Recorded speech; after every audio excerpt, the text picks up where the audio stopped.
Chapter 14. It was Chu Xiu who had sent Han Bao to rob the caravan, but Chu Xiu only intended to kill Zhang Quan and the other stewards. He intended to keep the others alive.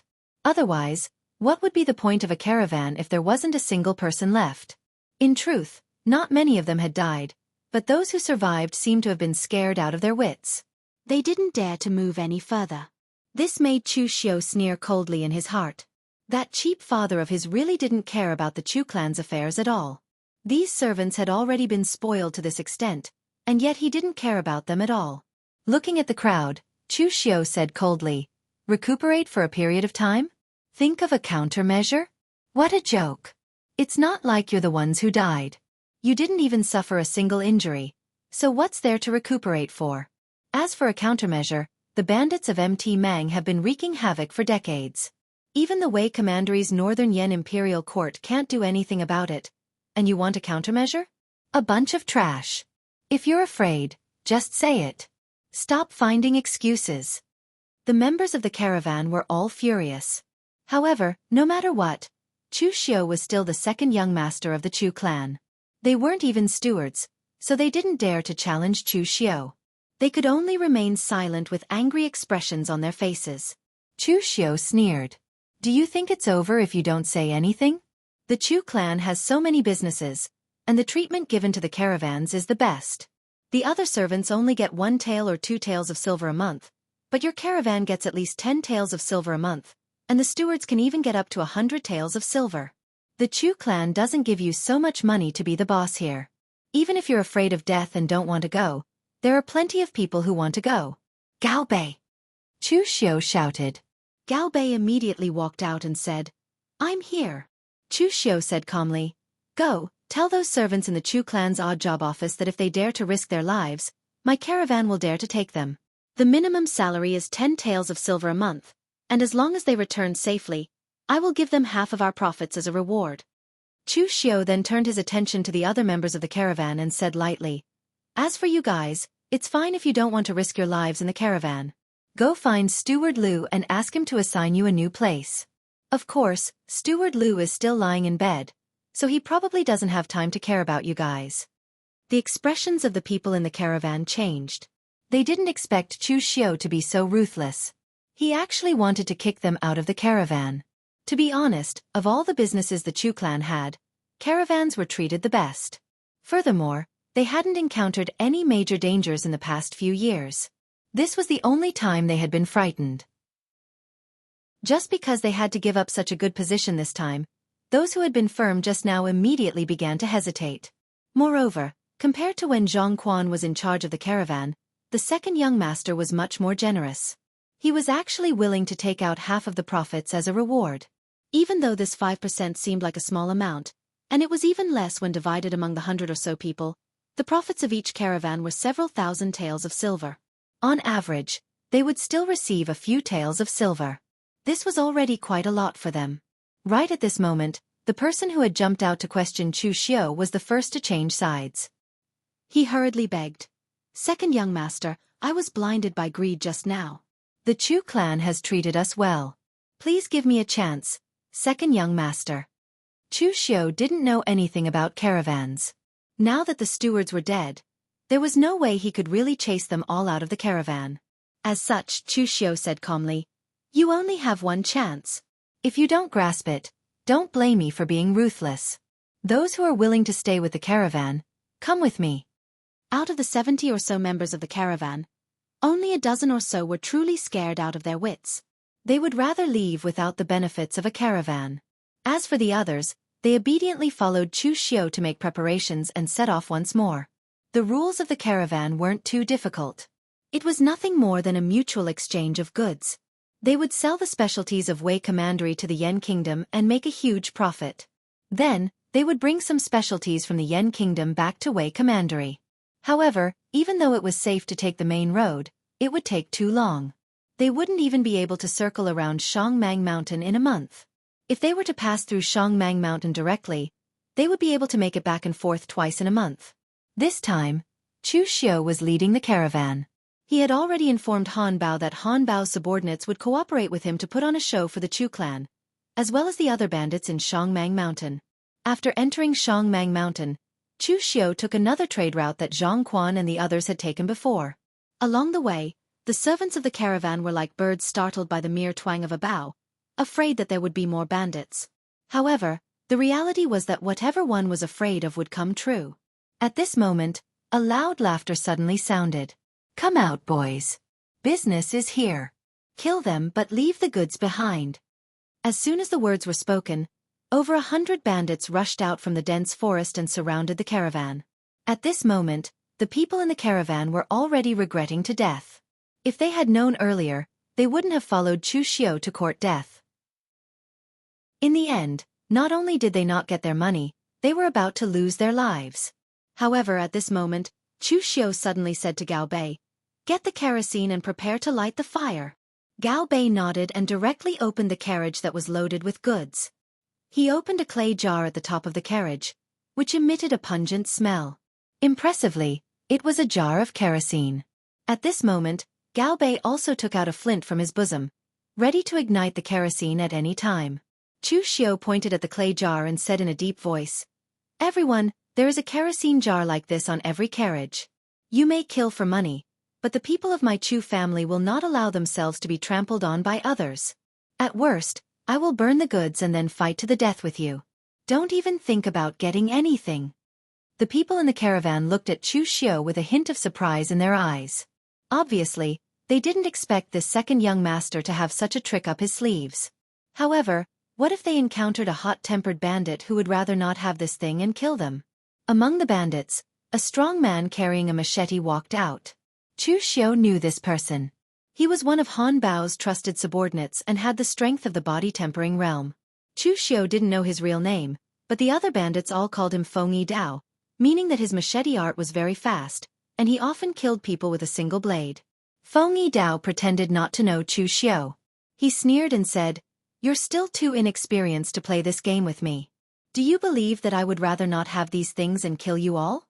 Chu Xiu shook his head and said, "Why bother? This hero, how about this? You and I have a match. If I lose, you can do whatever you want to me. If I win, everyone will let us leave. How about this?" Feng Yi Dao laughed and said, "A weak young master wants to fight with me? Since you want to court death, I will fulfill your wish." The other members of the caravan all frowned. They couldn't be blamed for being worried. In the Chu family, this second young master had never been famous for his strength. In the entire Chu family, only the young master was publicly acknowledged to have a good martial talent. He had already reached the blood condensation realm. Chu Xiu dismounted from his horse and took out the short blade in his hand. He cupped his hands towards Feng Yi Dao and directly attacked him. Chu Xiu specialized in swift machete techniques. That Feng Yi Dao was also not an ordinary bandit. He came from the Northern Land's 36 bandits. His martial arts inheritance was not inferior to the disciples of sects or aristocratic families. However, he also specialized in swift machetes. But right now, the two of them were acting. Naturally, they couldn't use those kind of swift machete techniques that could kill the enemy in one move. So they were like ordinary martial artists, fighting back and forth. Among the Chu family servants, there were practically no true martial artists. The majority of them had only learned some superficial martial arts. So in their eyes, the fight between the two sides was very intense. After exchanging a few dozen blows, Feng Yi Dao purposely went easy. Chu Xiu directly sent the machete in his hand flying. Cupping his hands, he said, "Thanks for letting me win." Feng Yi Dao's acting was not bad.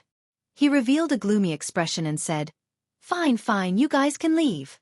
I didn't think that a young master like you would have some strength. It was me who underestimated you." Hearing this, the people of the caravan immediately let out a breath of relief and collectively cheered. But at this time, Chu Xiu said, "Hero, please wait a moment." Feng Yi Dao frowned and said, "Brat, what else do you want?" The people of the caravan also didn't understand. Right now, they couldn't wait to get as far away from these bandits as possible. What was the second young master doing here? Chu Xiu cupped his hands and said, "This one wants to discuss business with Hero." Feng Yi Dao pointed at himself and said, "Did I hear wrong? You want to discuss business with a bandit like me?" Chu Xiu nodded and said, "That's right, I want to discuss business." My caravan can transport this batch of goods to the Yen Kingdom and sell it for a few thousand taels of silver. But in reality, if this batch of goods were to fall into your hands, with your ability, you would only be able to exchange it for a few hundred taels of silver. This is a difference of 10 times. I am willing to take out 1,000 taels of silver and invite heroes to escort my caravan out of Shangmang Mountain. In this way, heroes can be considered to have not made this trip in vain.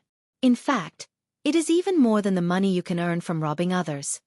Feng Yidao's eyes instantly lit up. Brat, your idea is not bad. Interesting, I agree. The people of the caravan all looked at each other. They had traveled Shangmang Mountain for more than 10 years, but this was the first time they saw such a method. But thinking about it carefully, they really didn't lose too much. Although 1,000 taels of silver was a lot, in the past, they had to hide from the bandits. But now, they could directly be escorted out of Shangmang Mountain by these bandits. The time spent was also much shorter. At this moment, everyone seemed to have realized that the second young master seemed to have really changed. He was like a completely different person from the second young master in their impression. Chu Xiu's act was very successful.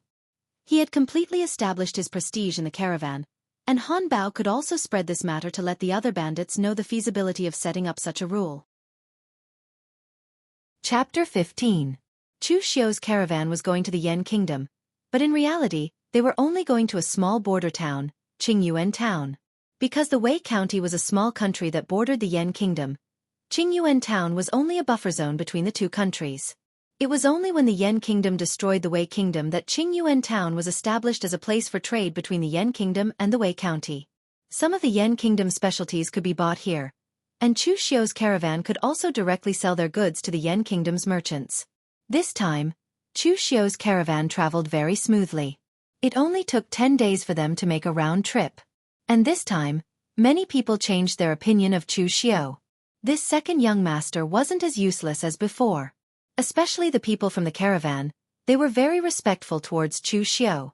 At this time, in a training room in the Chu clan's backyard, a white-haired old housekeeper was reporting to Chu Zongguang about Chu Xiu. This old housekeeper was surnamed Chen. Although he was also a housekeeper of the Chu clan, he was very low-key. Normally, he was only responsible for serving Chu Zongguang. Although he didn't have any real power, he was the oldest person in the Chu clan. Don't look at how Chu Zongguang was in seclusion every day, as if he didn't care about the clan's affairs. But through housekeeper Chen, the Chu clan's matters couldn't be hidden from him. After listening, Chu Zongguang's eyes revealed a trace of astonishment. But soon after he coldly snorted and said, "This brat is too risky. If he does this, what if the bandits on the other side aren't moved by force or persuasion and would rather kill him without the goods? Also, if the bandits aren't strong enough to escort them out of the Shangmang Mountain, wouldn't his silver be wasted?" Housekeeper Chen said with a smile, "But second young master's luck is pretty good. The bandits that robbed him only recently arrived at the Shangmang Mountain. Their strength is pretty good. I heard that because of second young master's matter, they have already established some rules in the Shangmang Mountain. In any case, having rules is better than having no rules at all. In the future, our Wei County's people will be able to enter and leave the Shangmang Mountain much more easily." After saying this, housekeeper Chen said hesitantly, "Patriarch, this old servant has something to say, but I don't know if I should say it." Chu Zongguang said lightly, "Old Chen, you've been with me for decades. What else can't you say?" Housekeeper Chen said in a low voice, "Patriarch, actually, our Chu family is already very strong. Although the eldest young master was a little reckless, his martial arts talent was not bad. With careful guidance, there was hope for him to become an innate in the future." Although the second young master had been disappointing in the past, he had become quite good after the training in the Nanshan mining area. Although his personality was a little radical and bold, he was still quite capable. Although the third young master's mind was a little gloomy, he was still very cautious in his actions. Although the fourth young master was young, he was precocious. If he was carefully nurtured, he would definitely become a great person in the future. Patriarch, if you can give up on studying that thing and properly teach the four young masters, stop them from continuing to fight amongst themselves, our Chu family might be able to stand shoulder to shoulder with the Shin family in the future." Hearing this, Chu Zongguang's face suddenly became gloomy. "Old Chen, what nonsense are you talking about? You've been with me for so many years. You should know how much I've paid for it. I didn't even hesitate to leave my hometown to come to Tongzhou Prefecture. What is a Shen family? Once I understand how to use it, let alone a mere Tongzhou Prefecture, I, Chu Zongguang, won't even put the entire Wei Prefecture in my eyes.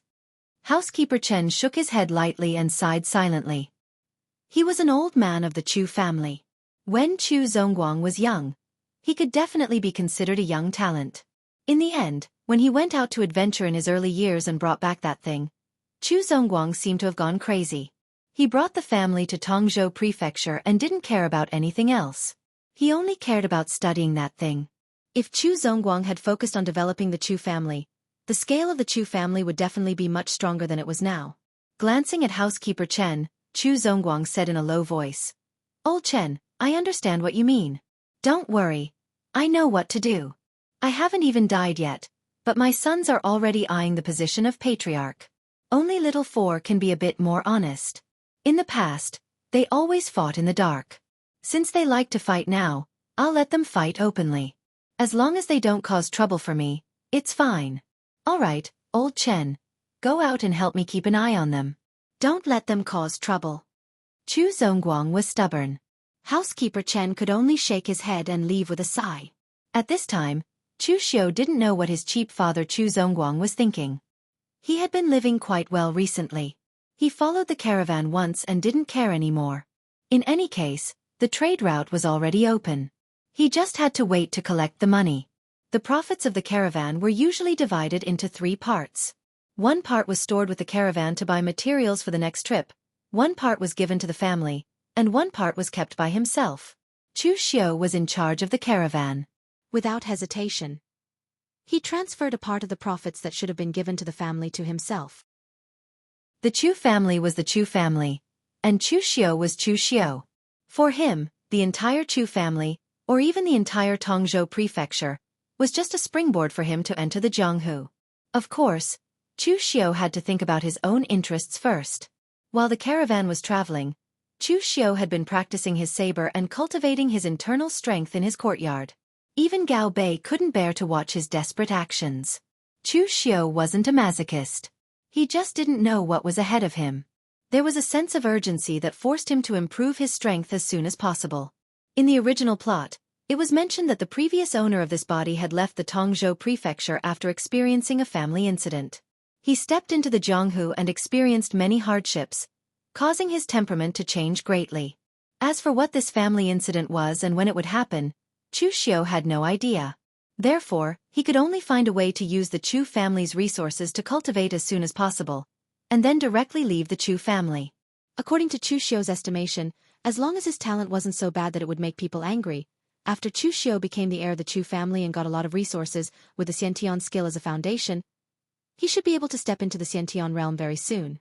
Of course, rice should be eaten one bite at a time, and the road should also be taken one step at a time. At present, what Chu Xiu had to consider was not the Xiantian realm, but the blood condensation realm. The body tempering realm was relatively simple. It was to temper the muscles and bones of the body. Because he had the Xiantian skill as a foundation, plus the qi replenishing powder that Chu Xiu had asked for from the pharmacy and some medicinal pills that he had bought separately during this period, these things added up had greatly increased Chu Xiu's strength within a month. If the current Chu Xiu were to fight with the bandit that tried to kill him, Chu Xiu wouldn't even need to dodge. With just his strength, he would be able to chop his opponent in half. The truly difficult part was the blood condensation realm. Right now, Chu Xiu already felt that he had reached the peak of the body tempering realm. But even after eating several blood condensation pills, he still felt that there was no obvious change in his blood. It was clear that he still needed to temper himself for a period of time. Chu Xiu's life was pretty good, but some people's lives weren't so good. For example, the Chu family's third brother, Chu Sheng. Originally, the only person in the Chu family who had the qualifications to be his opponent was his eldest brother, Chu Xiu. But now, Chu Xiu had suddenly risen to prominence and had enough prestige within the Chu family. Moreover, he was also in charge of a caravan. He could travel 3 or 4 times a month, and each time he would bring back a huge profit, causing Chu Sheng's eyes to turn red. The main thing was that these profits had fallen into Chu Xiu's hands, which made Chu Sheng feel an enormous threat. After pacing around the house several times, Chu Xing frowned and said, "Mother, we can't continue like this. This Chu Xiu's reputation in the family has already been completely reversed. Moreover, the profits of the caravan have directly doubled in his hands. If this continues, I will definitely lose in a year. The caravan cannot continue to stay in Chu Xiu's hands." The second madam frowned and said, "You want this caravan? It won't be that easy. Master will not give this caravan to you." Chu Shang's eyes revealed a trace of coldness. He said, "Father won't give it to me, but what if fourth brother wants it? Will he give it to fourth brother?" When the Chu family's the fourth prince, Chu Shang, was mentioned, Chu Shang's eyes also revealed a trace of jealousy. The Chu family's 4 sons, the eldest Chu Xiu, had been doted on a lot when he was young. Later on, Chu Zongguang had been in seclusion all year round and had neglected him, not to mention Chu Xiu and Chu Shang. Only the youngest, Chu Shang, was said to be very similar to Chu Zongguang when he was young. Therefore, even now, he was still doted on by Chu Zongguang. This was something that the other 3 couldn't compare to. The second madam's eyes revealed a trace of light. She said, "This is not impossible. I will go and try." Chapter 16. Of the 3 madams of the Chu clan, the first madam came from a large clan, and the second madam was the daughter of the head of the Tongzhou Prefecture's opening mountain martial arts school, Ding Kaishan. Only the third madam didn't have any background, and was only the daughter of a small merchant. She was able to marry Chu Zongguang purely because of her youth and beauty. However, the only good thing about this third madam was that she was smart.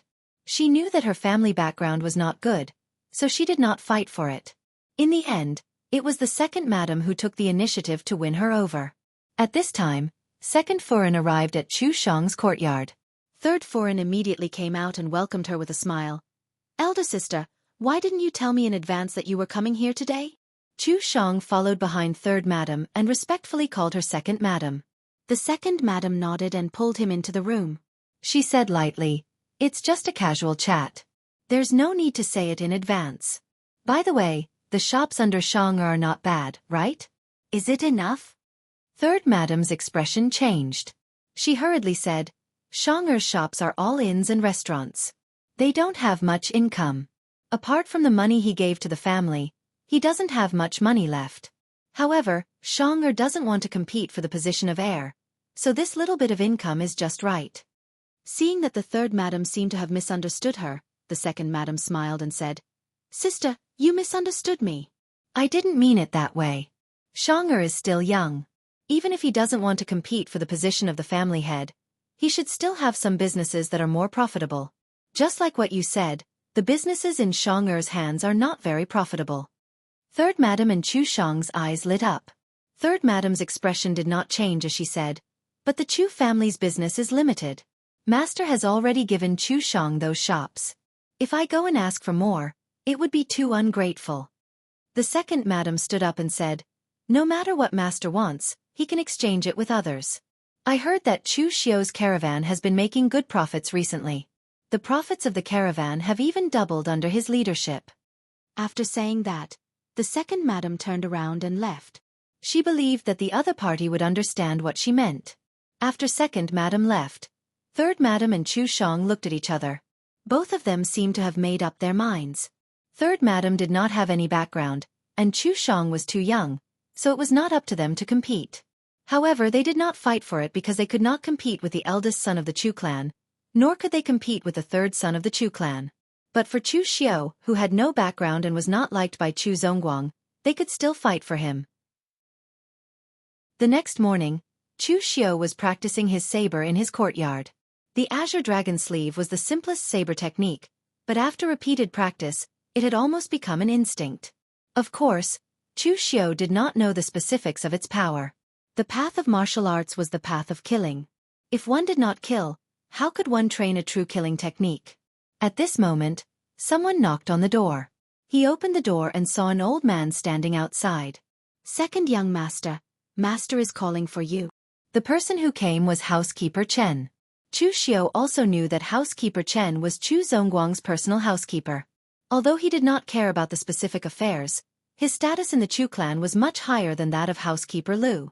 Moreover, this housekeeper Chen treated Chu Xiu very politely. In Chu Xiu's memory, when he was in the Chu clan, the elders and granduncles of the Chu clan, as well as housekeepers like housekeeper Lu, were all very arrogant towards him. Only this housekeeper Chen would call him second young master every time he saw Chu Xiu. In return for a plum, Chu Xiu was also very polite to this housekeeper Chen. He nodded and said, "Housekeeper Chen, please wait a moment, I will change my clothes." After changing his clothes, Chu Xiu followed housekeeper Chen to Chu Zongguang's residence. However, on the way, housekeeper Chen suddenly said, "Second young master, I hope that second young master can calm down when master says something."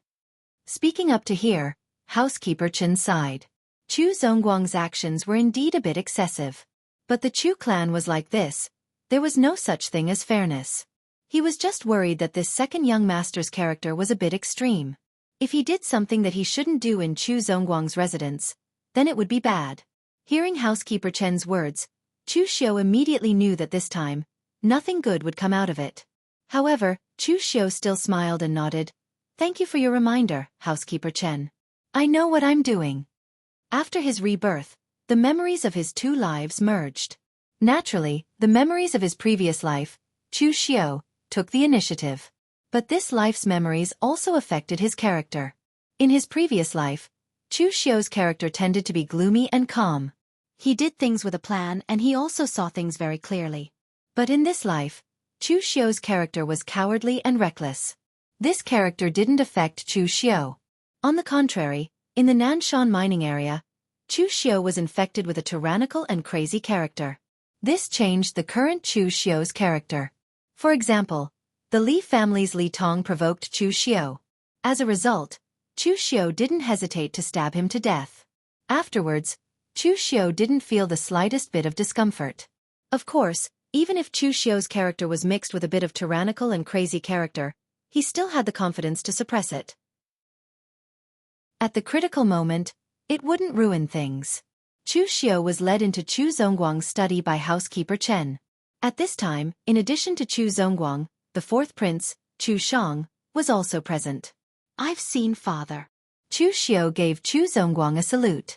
On his side, Chu Shang also cupped his hands towards Chu Xiu. With a respectful look on his face, Chu Shang said, "I've seen second brother."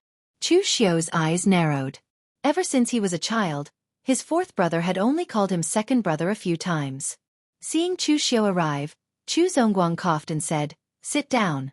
I called you here today because I want to discuss something with you."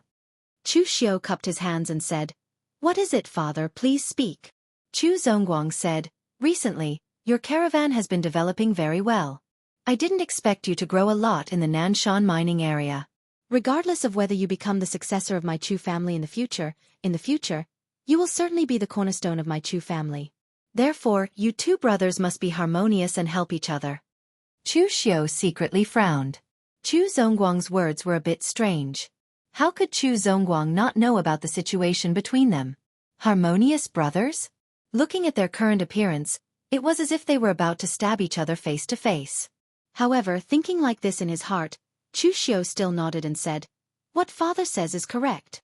Chu Zongguang nodded and said, "It's good that you can think like this. It's like this.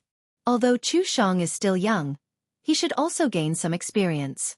Last time, you personally led a caravan to the Yan Empire. This was very good.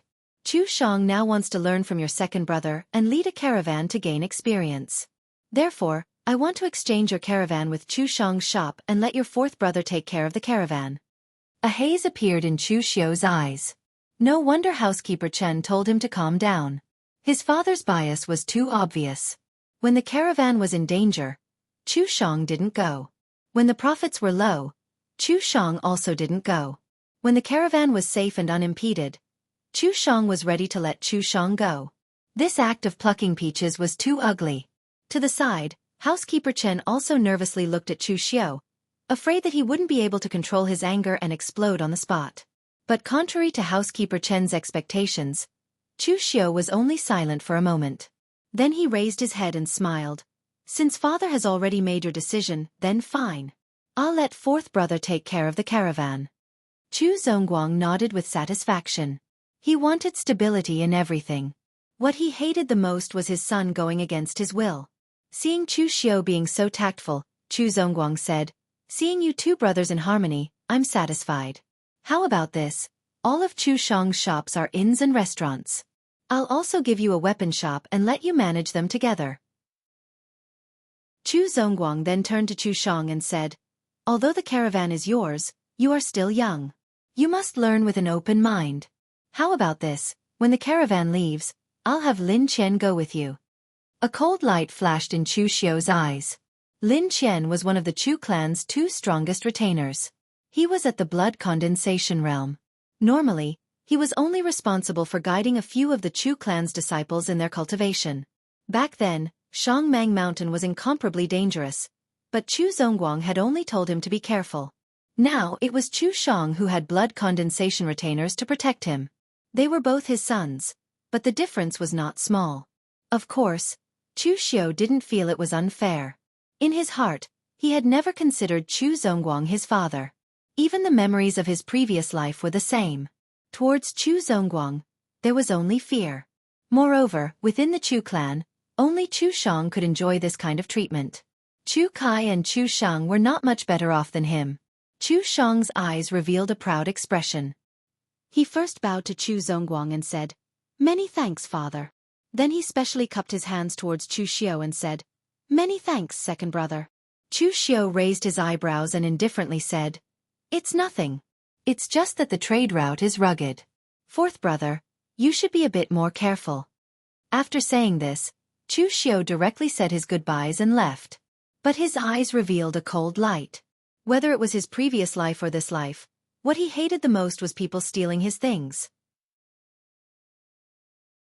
Chapter 17.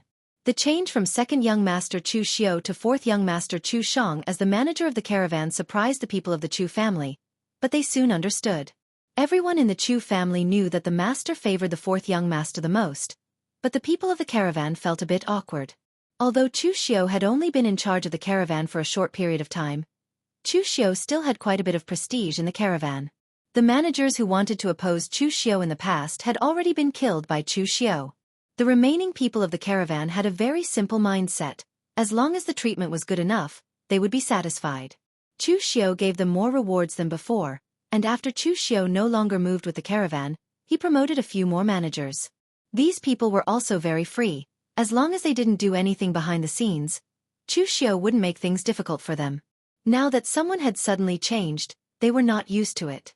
At this time, in the courtyard where the people of the caravan were resting, a slightly protruding monkey-like man approached a man wearing a short robe and asked, "Brother Lu, I heard that our caravan will be managed by the fourth young master in the future. What do you think?" This Brother Lu's full name was Lu Yuqing. When Chu Xiu took over the caravan, this guy was the first to jump out and oppose Chu Xiu, but when he heard that the treatment of the caravan would increase, he was the first to surrender. Although he was a bit two-faced, he was still very clever, so he was promoted by Chu Xiu to be the manager of the caravan. He was also an old member of the caravan, and had a good relationship with everyone, so he wouldn't suddenly become arrogant just because he was promoted. Hearing the servant's question, Lu Yuqing shook his head and said, "Don't ask what you shouldn't ask. Don't you know the matters of the young masters? The second young master is good to us, but how can we go against the fourth young master? Just do your work honestly. Don't think too much about useless things."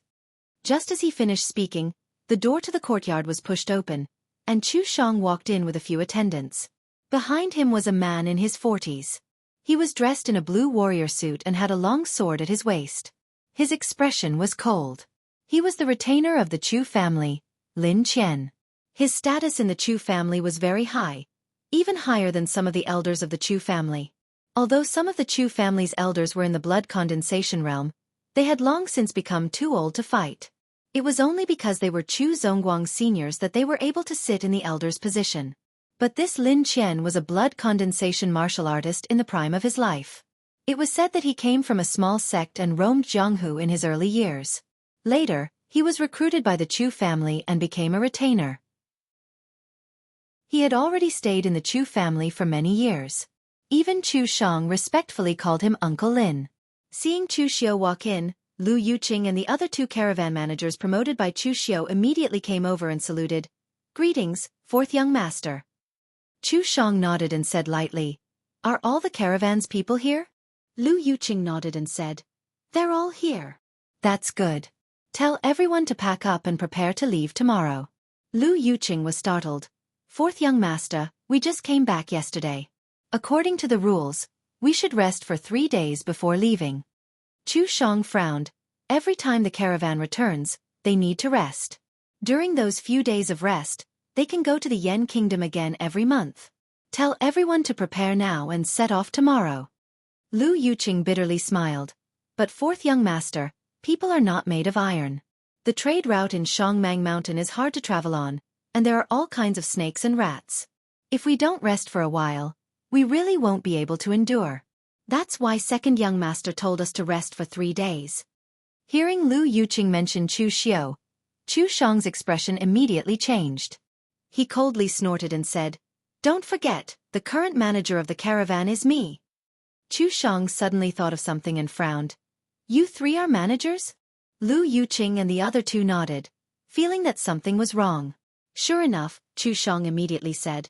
"From now on you are not." Saying this, Chu Shang directly let his trusted subordinates take over the position of manager, regardless of whether they had experience in managing a caravan or not. Lu Yuqing and the others stared dumbfoundedly at all this. Although they were dissatisfied, they could only hold it in. At this time, Chu Xiu had returned to his courtyard.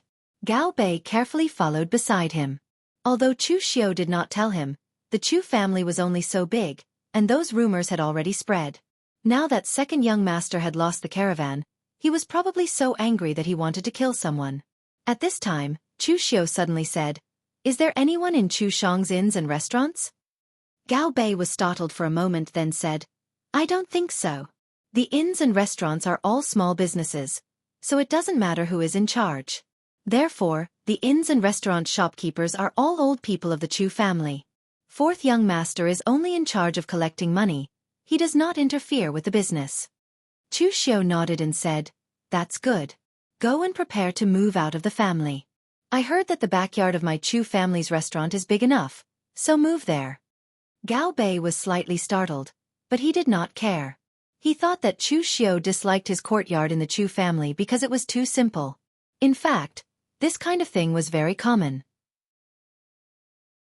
Except for the youngest Chu Shang, Chu Kai and Chu Sheng all had their own courtyards outside. After all, they were all adults, and some things that were inconvenient to do in the mansion could be done outside. Early the next morning, the Chu family's gate was very lively. One was Chu Shang preparing to set off with his caravan, and the other was Chu Xiu ordering people to move his things out of the Chu family's residence. The two sides just happened to meet. Chu Shang was dressed in tight clothes, with a long sword at his waist.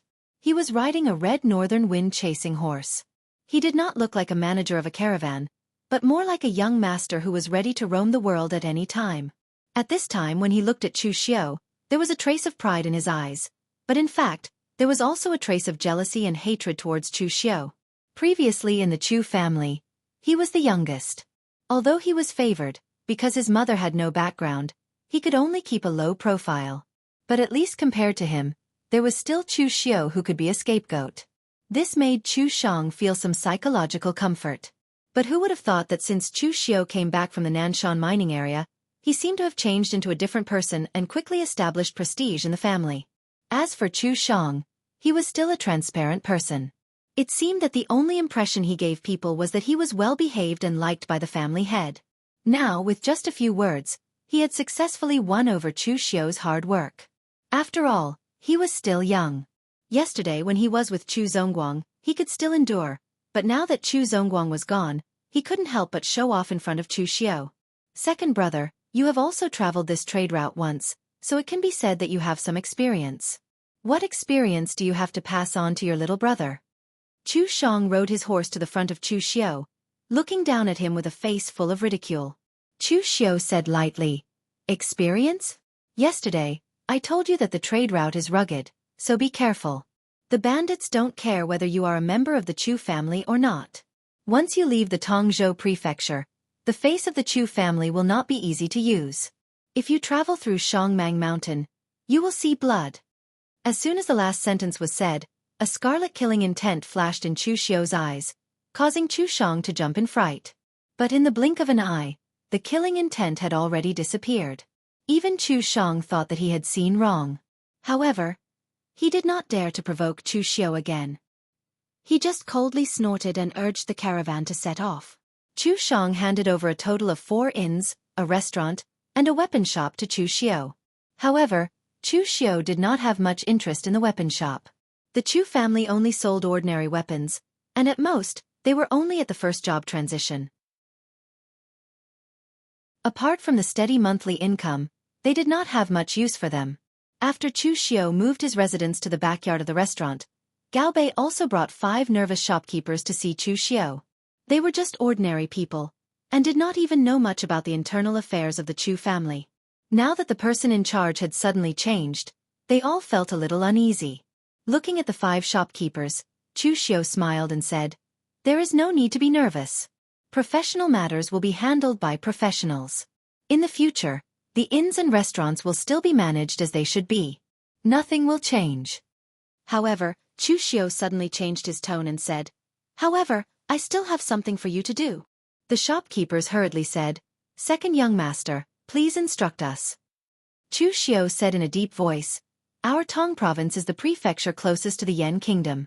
Therefore, when the caravans from the other prefectures of the Wei prefecture travel to the Yan kingdom, most of them will stop at our Tong province.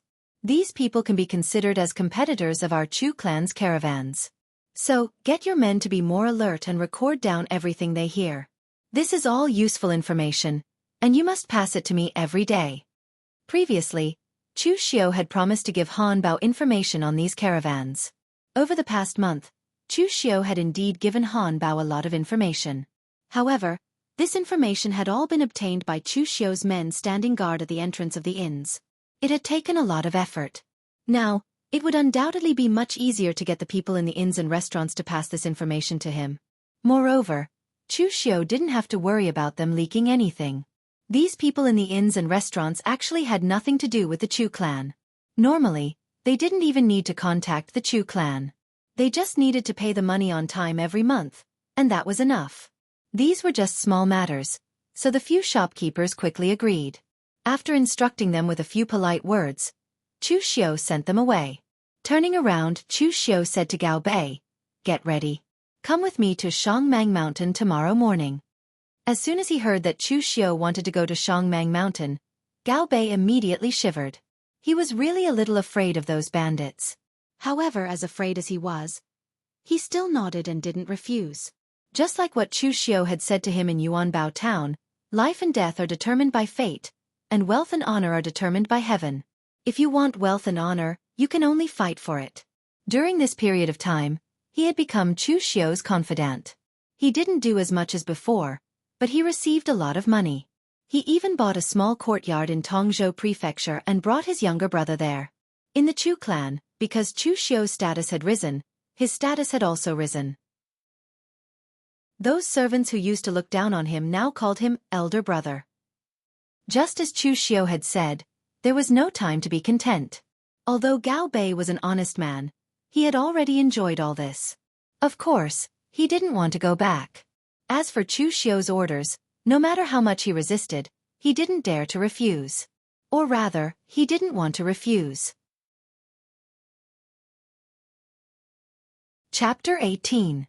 Chu Xiu was now an acquaintance of the stronghold in Beishangmang Mountain, so he was directly invited to the meeting hall. Han Bao came out with Ma Kuo, his face flushed. Chu Xiu smiled and said, "Looking at you, it seems that business has been good recently?" "Ha ha ha. It's more than good. My stronghold's income has increased by more than 10 times.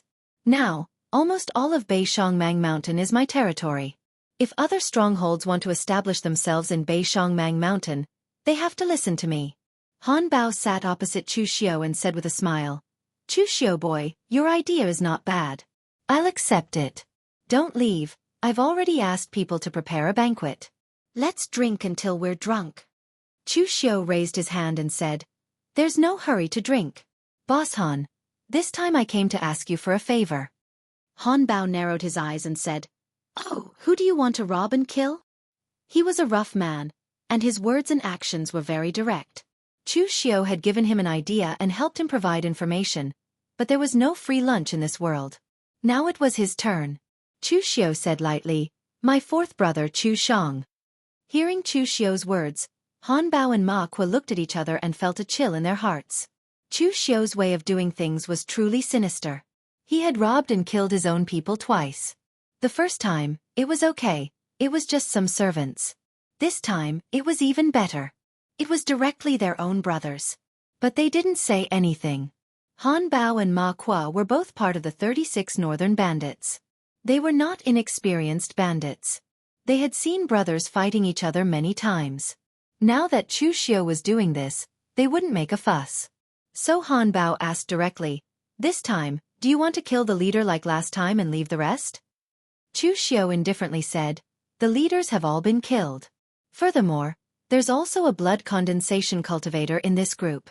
Boss Han, you need to personally deal with him. Of course, you can't kill my fourth brother. After all, he's my blood brother." Han Bao rolled his eyes. Just as he was about to say, "Since that's your biological brother, why are you asking me to kill him?" But who would have thought that Chu Xiu would wave his hand and say, "Of course I can't kill my own brother, but he made me very unhappy this time, so I'll just cripple him and teach him a lesson." Han Bao's words were immediately choked back by Chu Xiu. He thought to himself, you might as well kill him. Although the Chu family was small, it was still a martial arts family. What was a martial arts family? Martial arts were passed down through the family. Martial strength was ranked above that of the family. If a person was crippled, it wouldn't matter if he was born into a rich family. But if he was born into a martial arts family, then he would be crippled for the rest of his life. It was practically a life worse than death. Seeing Han Bao and Ma Kuo's speechless expressions, Chu Xiu smiled and said, "Boss Han, I'm speaking from the bottom of my heart. Leave my brother alive. Otherwise it would be easy to kill him. But he's my father's most beloved son. If he dies, the northern Mang Mountain will never have a day of peace."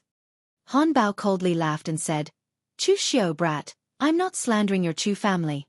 But your father Chu Zongguang's strength is nothing compared to the northern land's 36 bandits.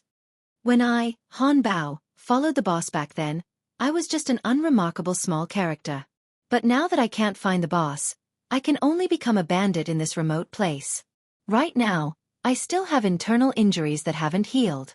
Once I recover, I'll even dare to fight against the Tong Prefecture's Shen family's leader, Shen Bai." When he said this, Han Bao didn't exude arrogance, but confidence, strong confidence. Although he, Han Bao, was just a small character among the Northern Land's 36 bandits. Who were the enemies of the Northern Land's 36 bandits? They were the top martial arts forces in the country of Yan, and the entire Northern Yan dynasty. Against these people, Han Bao could be said to have been through hundreds of battles. Although they were all at the innate stage, martial arts itself was the way of killing. Martial artists like Han Bao, who had killed their way through mountains of corpses and seas of blood, were the strongest. Chu Xiu laughed and said, "But the problem now, Boss Han, is that your injuries haven't healed yet, so there's no need to stir up trouble. By the way, there's one more thing I'd like to discuss with you, Boss Han. I'd like to ask Brother Ma and his brothers to come to the Tong Prefecture to help me temporarily. Don't worry, the money will not be less. It's definitely more than the Chu family's hanger-ons." Chu Xiu had no choice but to ask Ma Kuo for help. There was almost no one under him that he could use. Gao Bei was loyal enough, but it was a pity that he was too timid. It would be difficult for him to achieve anything great, so he could only ask him to do some chores. If Chu Xiu asked him to handle the big things, it would be purely making things difficult for Gao Bei. Looking at the other members of the Chu family, Chu Kai was the eldest son, and his subordinates were strong. Chu Shang had also accumulated a lot. Even the youngest, Chu Shang, had no background, but he was the most favored. Chu Zongguang was even willing to send a blood condensation hanger-on to him. Right now, Chu Xiu's foundation was the weakest. Even if he started training him now, Chu Xiu would think it was too slow. So he could only turn his attention to Han Bao. Chu Xiu had seen Ma Kuo's strength before. He was definitely one of the top body-tempering cultivators, and he was also a meticulous person. Sometimes, he would think more than Han Bao, the chief. He could be considered a capable person. Han Bao's expression was a little strange. "Aren't you afraid that people will find out that you're colluding with bandits?" Chu Xiu shook his head. "Of course not. Brother Ma wasn't in the northern Deathmang Mountain before. He only fought a few times in the southern Deathmang Mountain. No one in the Tong Province Prefecture has seen him. The only time Brother Ma fought was when he robbed a caravan. But that was at night, and everyone in the caravan who had seen Brother Ma were already dead. Our Chu family has always been recruiting hanger-ons. As long as I don't recruit Brother Ma and the others all at once, it won't raise any suspicions. Han Bao turned to Ma Kwa and asked, "What do you think?" Han Bao had more than 10 people under him who were about as strong as Ma Kwa. Now that their stronghold had pretty much controlled the entire northern Deathmang Mountain, they had no shortage of people. As long as Ma Kwa agreed, it wouldn't be a problem to borrow a few dozen of Chu Xiu's men. Ma Kwa flexed his wrists. Of course it's not a problem. I've been idling around in this stronghold all day. Even if young Master Chu hadn't come looking for me, I would have returned to the southern Deathmang Mountain to be a bandit for a few more days. Han Bao ignored Ma Kwa's complaints. He asked Chu Xiu, "When do you plan to make a move on your brother's caravan?" Chu Xiu thought for a moment. "Let's not make a move this time. Let them pass the Shangmang Mountain safely. We'll make our move when they return. Otherwise, it'll be very suspicious if they get robbed right after they set off." Han Bao waved his hand. "If that's the case, then there's no need to rush. I'll have someone prepare a banquet. Let's drink till we're drunk." Although Han Bao and the others were no longer low-level bandits, some of the habits of bandits still remained, such as when they drank.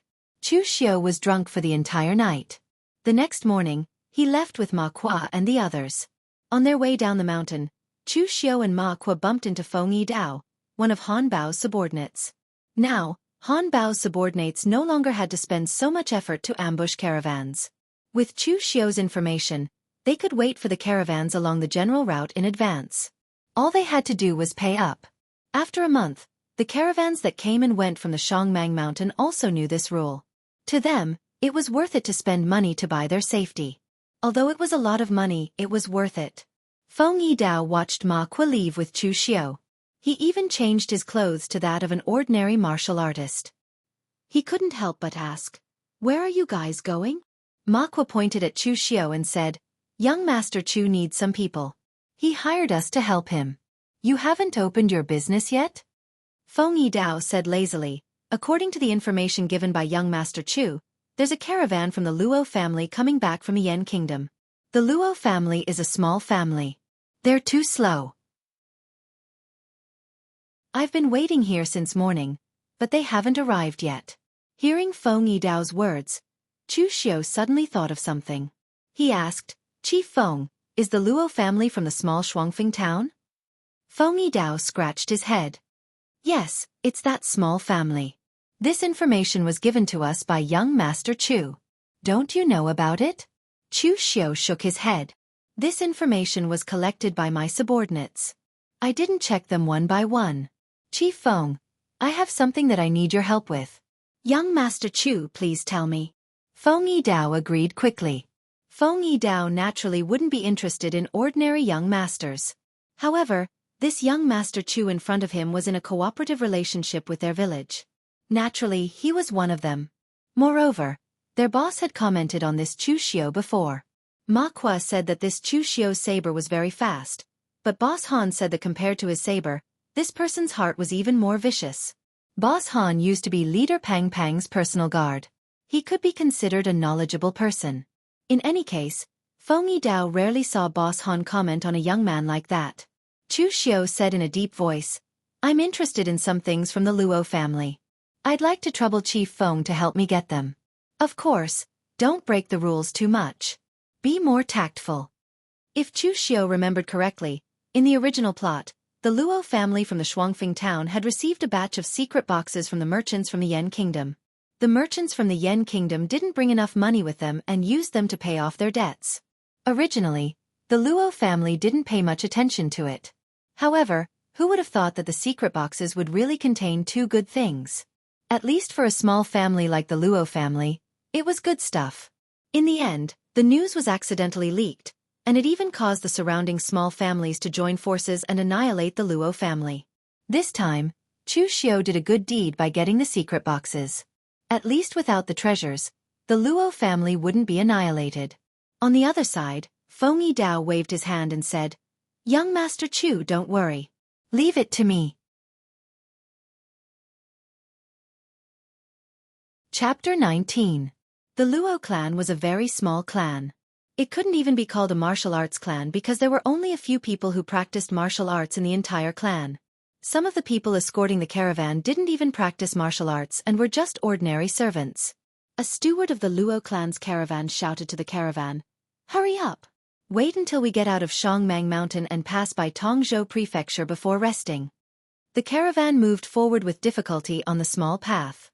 At this time, Feng Yidao and the others openly blocked the road without any concealment. If it was in the past, the Luo clan's caravan would definitely turn around and run. But now, the Luo clan's steward smiled and approached Feng Yidao. He smiled apologetically and took out an ingot of silver and said, "Heroes of Shangmang Mountain, this is the toll fee. Heroes, take it and have some wine." Feng Yidao didn't take the silver ingot. Instead, he slapped it away and said with a gloomy expression, "You motherfucker, are you messing with me? 50 taels of silver is enough for me to have some wine. But what about the brothers behind me? Are they going to starve to death?" The Luo clan's steward was shocked. He immediately complained, "Heroes of Shangmang Mountain, I'm really not messing with you. The toll fee has always been 10% of the value of the goods. My Luo clan brought a lot of goods with us, but that was because they had already paid a deposit. Therefore, when we came back, we only brought back about 500 taels of silver worth of goods. Most of the goods are local specialties of Yan Kingdom. Don't think that it's a lot. It's actually not worth much. Why don't you go and have a look?" Feng Yidao directly waved his hand and said, "I don't care about that. When you came back, didn't you tell me in advance that you didn't bring those goods? Just for your 50 taels of silver, I ended up waiting here with my men for the whole morning. What do you think we should do about this?" At this time, the Luo clan's steward was about to cry. Facing such a group of fierce bandits, what could they do? Feng Yidao chuckled and said, "Don't blame me for bullying you. How about this, you can leave, but leave the goods behind. Next time remember to be smart. Don't say that I broke the rules. If something like this happens in the future, tell me in advance." The steward from the Luo clan was just about to say something when he saw Feng Yidao's expression sink. Feng Yidao coldly said, "What, you're not willing? Do you want money more than your life?" After being frightened by Feng Yidao, the steward of the Luo clan did not dare to say anything else. He immediately led his men and fled in panic. After everyone left, Chu Xiao and Ma Kuo walked out of the forest. Feng Yidao waved his hand and said, "Young Master Chu, if there's anything you like, feel free to take it." Chu Xiao rummaged through the goods. Among them, there were more than 10 secret boxes. He took the secret boxes and said to Feng Yidao, "Chief Feng, I'll leave the rest of these things to you." Feng Yidao saw that Chu Xiao only took the secret boxes, but he did not say anything. In the past, when the 36 bandits of the northern region were at their strongest, they had obtained quite a few secret boxes. However, the element of luck in these things was too poor. Normally, if someone found the ruins of a big clan, they would know without saying that there must be good things in the secret boxes. They would snatch them first, and then think about it later. They would not be able to get to the outside world. Most of the secret boxes that did get to the outside world were of unknown origin, or they were excavated from the ruins of some small clan. Basically, there was nothing good in them. After getting the secret boxes, Chu Xiao went down the mountain with Ma Kuo and the others. However, after entering the Tongzhou Prefecture, they separated. With so many people joining Chu Xiao's group at the same time, it was very suspicious. Therefore, Ma Kuo and the others would enter the Tongzhou Prefecture in batches and join his group in batches. After returning to his courtyard, Chu Xiao opened the secret boxes one by one and checked the things inside. The 2 things that the Luo family had obtained should be good things, but they were not treasures. Otherwise, the news would have spread out a long time ago, and it would not be a fight between a few small clans. After opening the secret boxes one by one, when Chu Xiao opened the 5th box, a sheepskin book appeared in front of Chu Xiao. The words, "Blood Knife Scripture," were written on it. Chu Xiao raised his eyebrows. This skill had appeared in the original world, and it was evaluated as a 3rd-grade skill. It was not high, but it was definitely not low either. After opening it, The knife skill in the blood knife scripture could only be summarized in one sentence: evil and ruthless.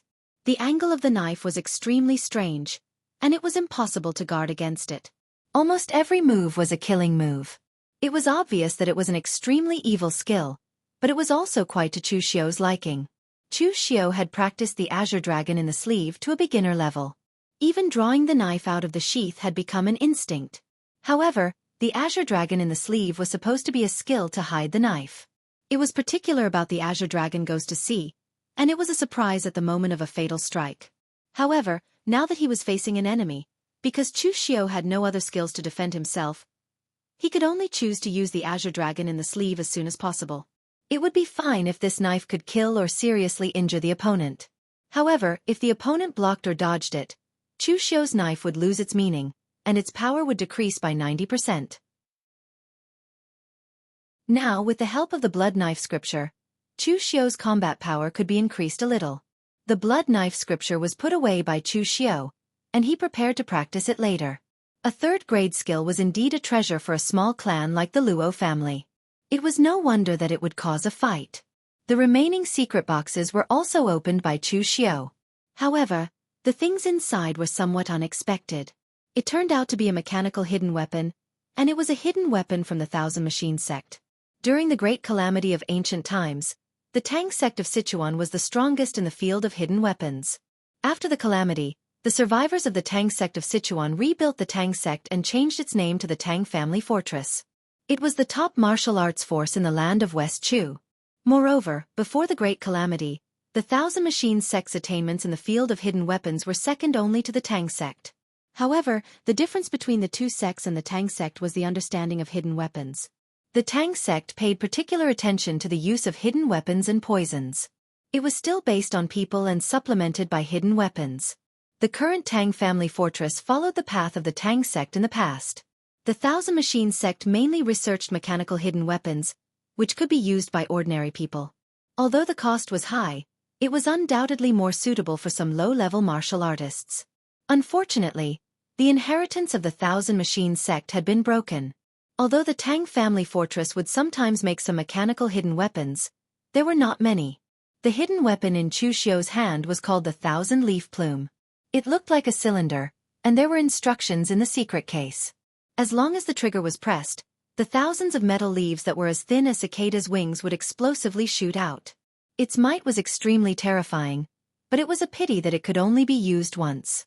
Moreover, the instructions said that the Thousand Leaf Plume could theoretically kill a Xiantian martial artist, but that was only in theory. In a face-to-face situation, a Xiantian martial artist would definitely be able to block this hidden weapon if they were prepared.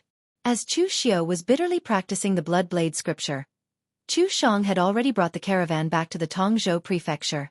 For Chu Shang, this time's caravan was just like a vacation, without the slightest pressure. With the protection of a blood condensation expert like Lin Qian, when they passed through Shangmang Mountain, they paid the toll according to the rules. The bandits also obediently let them pass, and there was no danger at all. Thinking of this, his proposal to trade for Chu Xiu's caravan with his father was simply a great profit. Of course, Chu Shang could only bring this up once.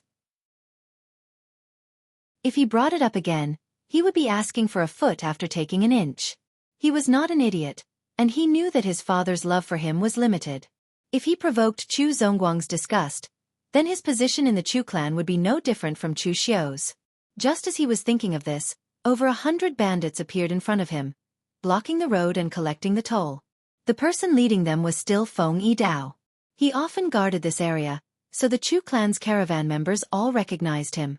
One of Chu Shang's subordinates handed over a banknote and cupped his hands. "Leader Feng, please let us pass." Feng Yidao frowned. "Only 400 taels, why is it so little? We'll go search it." The steward hurriedly said, "Leader Feng, our Chu clan has always followed the rules. We definitely won't be short of the toll we should pay." Feng Yidao sneered, "Whether you follow the rules or not, it's not up to you, it's up to me. Now you won't let me search. Could it be that there's something fishy going on?" Chu Shang's eyes revealed a hint of anger. The last time he went to Yen Kingdom, he did not suffer this kind of humiliation. Just as he was about to say something, a steward next to him quickly pulled him back. "Fourth young master, don't be impulsive. This is Shangmang Mountain. If they want to search, then let them search. In any case, we didn't do anything. Chu Shang coldly snorted. Let them search. Several bandits walked over and searched the caravan one by one. After calculating for a bit, they whispered a few words into Feng Yidao's ear. Feng Yidao sneered. You still say you didn't do anything fishy?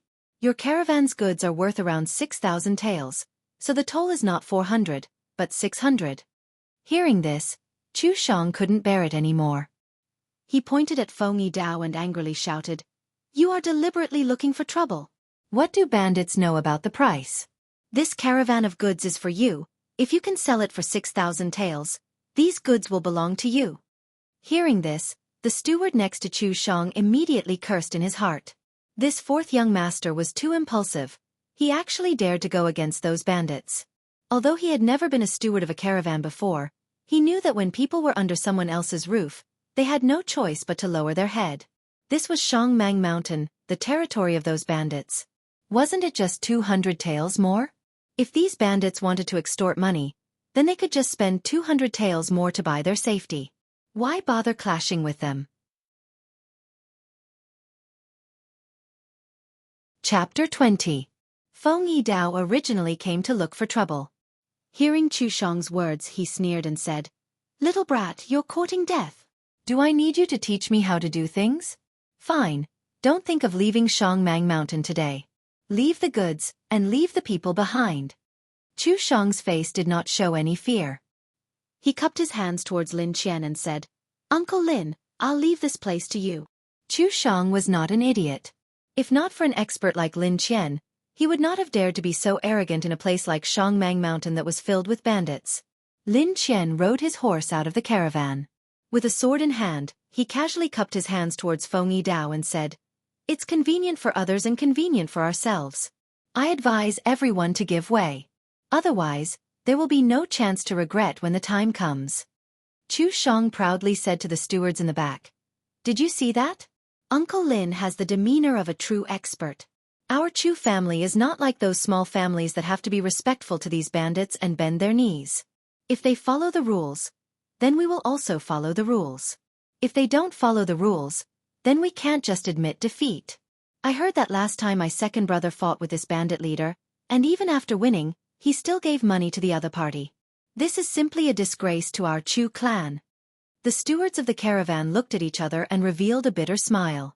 They were all Chu Shang's men, but they were also elders of the Chu clan. They still had some understanding of the ways of the world. This Shangmang Mountain was the territory of these bandits. This time, they had Lin Qian's protection and could safely return, but because of this, they had also offended the bandits in Shangmang Mountain. Would their Chu clan be able to leave Shangmang Mountain the next time? Lin Qian was a guest of the Chu clan, not a servant of the caravan. He would always accompany them on their travels. Moreover, they had heard that the bandits in Shangmang Mountain were very strong, and there were even Xiantian realm experts among them. If they were to alarm the Xiantian realm experts, even Lin Qian would not be able to protect them. Could the clan head personally escort the caravan? The fourth young master had actually said that the second young master had lost face for the Chu clan. Anyone with a discerning eye could tell that the second young master had done the safest thing. First, they had defeated the bandit, gaining face and displaying their Chu clan's strength. Then they had given the bandit some money to ease their relationship, allowing the bandit to escort them out of Shangmang Mountain. Using both kindness and power, they had even received some benefits from the bandit. This was a wise move. The managers of the caravans all shook their heads. They had already been won over by Third Madam with a large sum of money. Even if Chu Shang really was a good-for-nothing, there was nothing they could do. At this time, Lin Qian's face was filled with arrogance. He did not care about the tempered body realm martial artist and the group of small fries. Even though Lin Qian knew that if he touched these bandits today, then the Chu clan's next trip to Shangmang Mountain would not be so smooth. But he was only a retainer of the Chu clan. Chu Shang ordered him to do it, so why would he care so much? However, at this moment a cold voice rang out. Well said. Sabers and swords have no eyes. If you die here today, don't blame me for being ruthless. Han Bao walked out from the side with a saber that was almost as tall as a person. His eyes flashed with a cold light, and his aura was incomparably violent. The moment he saw Han Bao, Lin Qian immediately cursed inwardly. There was actually such a strong expert among these bandits? Judging from the other party's aura, he should also be in the blood condensation realm. However, his accumulation was much deeper than Lin Qian's, and he was even close to the Xiantian realm. Facing an opponent of this level, Lin Qian was not as confident as before. He hurriedly said, "This." However, before he could finish speaking, Han Bao, who was opposite him, directly raised his Amadeo, shouted and directly slashed at him. The saber fell with unparalleled momentum. With every step Han Bao took, the aura on his body grew stronger. By the time the saber was about to hit Lin Qian, there was only one thought in Lin Qian's mind. I can't block it. Therefore, Lin Qian's figure directly jumped off the horse's back. However, the warhorse under him was directly cut in half by Han Bao's saber. Amidst the rain of blood, Lin Qian said in shock, "Military combat techniques."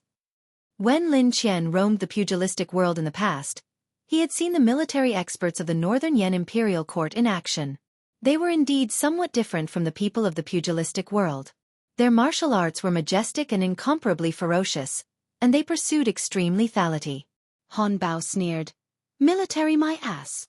The 36 northern bandits were exterminated by the Northern Yan Imperial Court in conjunction with the Northern Yan pugilistic world. Naturally, they did not have a good impression of the Imperial Court. Therefore, Han Bao turned the saber in his hand, and the long saber danced. Like a gale, it slashed at Lin Qian with majestic momentum. Lin Qian gritted his teeth and unsheathed the long sword in his hand. The edge of the sword flickered, and he barely managed to block Han Bao's saber. However, when the saber and sword clashed, Lin Qian suddenly felt a trace of great force coming at him. The hand holding the sword trembled, and the long sword almost flew out of his hand. Lin Qian came from a small pugilistic world sect, and his swordsmanship was also inherited. He walked the light and agile path of orthodox swordsmen. His sword moves were elegant, and the edge of the sword was nimble. However, Han Bao's saber was incomparably ferocious and domineering.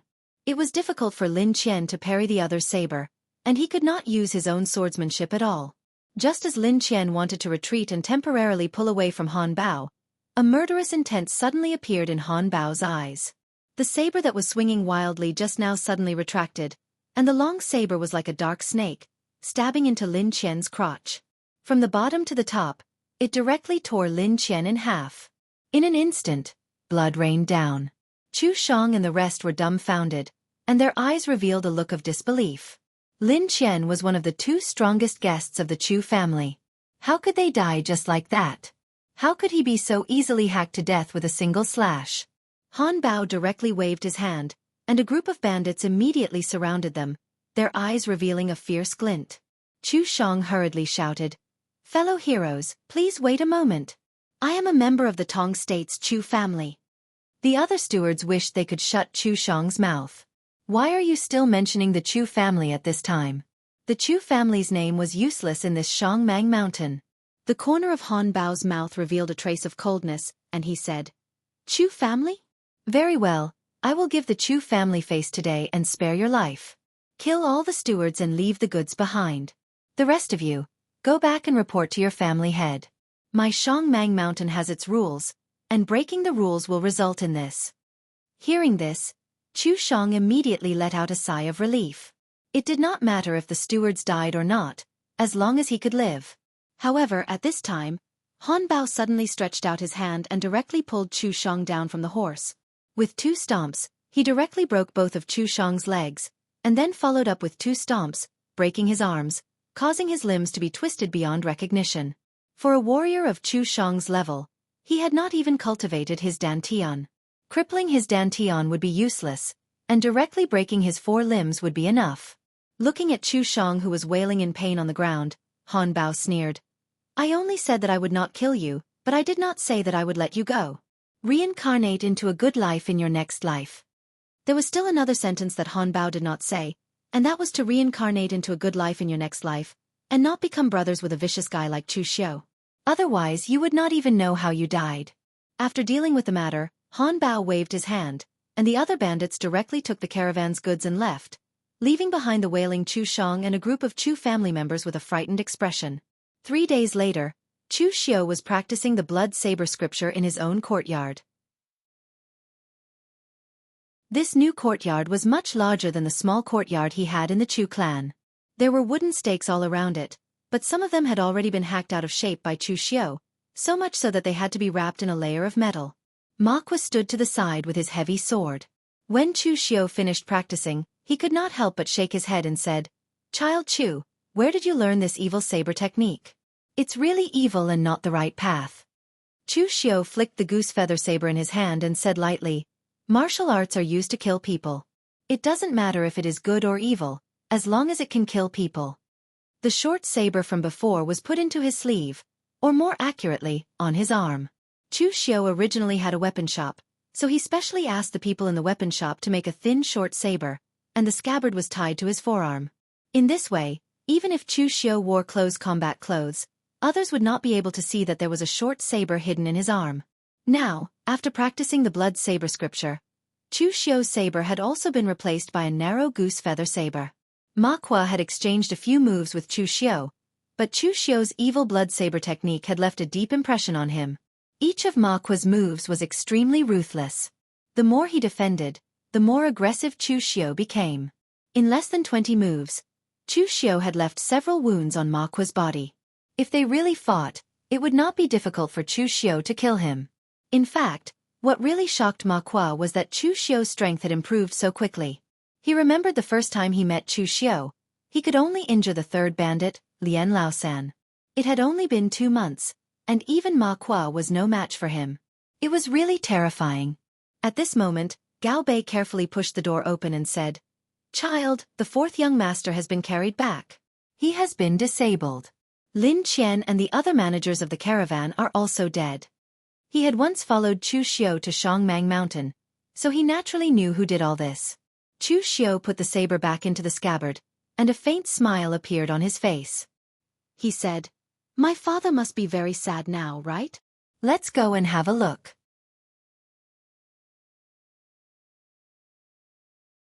Chapter 21. When Chu Xiu returned to the Chu family, the entire Chu family was in a mess. Chu Shang was lying on the stretcher, howling in pain while the third madam was crying on Chu Shang's body. The eldest son Chu Xiu and the eldest madam were rejoicing in Chu Shang's misfortune, while the third madam and the second madam were hypocritically comforting Chu Shang. However, their acting was a bit clumsy, to the point that even Chu Xiu couldn't stand it anymore. Chu Zongguang was sitting in the main seat. His expression was gloomy. His anger was like a volcano, ready to erupt at any time. As for the other Chu family elders, they didn't care much about the family's affairs, especially now that the patriarch's son was involved. They didn't dare to say anything. The previous steward of the caravan, Lu Yuqing, was kneeling in the middle, trembling as he recounted the events in detail to everyone. The more he spoke, the more Chu Zongguang's expression became gloomier. At this time, a doctor came in.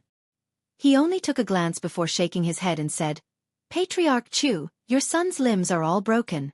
If they were reattached in time, he would still be able to walk. But now that several days have passed, he is completely crippled. I'm afraid he can only stay in bed for the rest of his life." Hearing this, the third madam cried even harder. Seeing this chaotic scene, Chu Xiu didn't say anything. He directly sat to the side and leisurely drank a cup of tea. Seeing Chu Xiu's leisurely appearance, the third madam Chu Sheng suddenly said, "Second brother, fourth brother is already injured to this extent, you still have the mood to drink tea here? Are you happy that fourth brother is crippled?" As soon as these words came out, everyone's gaze turned towards Chu Xiu. Even Chu Zongguang looked at Chu Xiu with an unfriendly gaze. He was currently very angry. If Chu Xiu said something wrong, he would easily become the target of his anger. Chu Xiu coldly snorted, then heavily put down the teacup and coldly said, "I'm happy? I'm just about to cry right now. Fourth brother is already crippled. If I cry like you, do you think fourth brother will recover? Before I left, I told fourth brother to be careful, but in the end, such a thing happened. Fourth brother is young and inexperienced, and his subordinate steward doesn't know how to dissuade him. If they hadn't all died this time, I would have killed them again." Chu Xiu walked out and saluted Chu Zongguang, then said in a deep voice, "Father, now is not the time to cry. If this matter isn't handled well, then it won't just be fourth brother who will cry, our Chu family will also cry. Those bandits crippled fourth brother and stole our Chu clan's goods. There's already a deep grudge between us, but should we fight or not? If we fight, then we need to investigate the location of the other's village and their strength. After all, the leader of the bandits has the ability to easily kill Lin Qian. And if we don't fight, will our Chu clan's caravan be robbed the next time they enter Shangmang Mountain? I won't say much about who is right and who is wrong in this matter. In any case, if this matter isn't settled, our Chu clan won't go through Shangmang Mountain in the future. We'll just take a detour and take the official road. All of this is up to Lord Father to decide. Chu Xiao gained the upper hand with a show of strength. His imposing manner was incomparably calm, and he unexpectedly subdued everyone present. As these words were spoken, the complexions of everyone present changed. Even Chu Shang couldn't be bothered to pretend to cry. This matter was absolutely a major matter for the Chu clan. If they fought, did their Chu clan have the ability to do so? His favorite son had been crippled, so Chu Zongguang was naturally angry. But after all, Chu Sheng's life was still there, so he wouldn't go crazy. For the past 20 years, he hadn't carefully managed the Chu clan. Besides him, there were very few martial artists in the Chu clan who could truly fight. Compared to those bandits who numbered in the hundreds or even thousands, they had no advantage at all. The most important thing was the strength of the bandit leader. With the eyesight of Lu Yuqing and the others, they simply couldn't see whether the bandit who killed Lin Qian was at the Blood Condensation Realm or Xiantian Realm. But from his description of the result of the battle, the other party was most likely at the Xiantian Realm. That kind of strength could almost be considered as crushing. This way, if they fought head-on, they wouldn't have the confidence to win. And the remaining Chu Kai and Chu Shang, as well as the Chu clan elders, had the same thought. The Chu clan wasn't just Chu Zongguang's Chu clan, it was also their Chu clan. In order to avenge Chu Shang, the result was that the entire Chu clan would have to risk their lives to fight against those bandits. This was obviously not something they wanted to see. Chu Xiao retreated to the side, his eyes revealing a trace of ridicule. With the Chu clan's conduct, it really wasn't easy for them to last until now. Everyone was only thinking about their own benefits.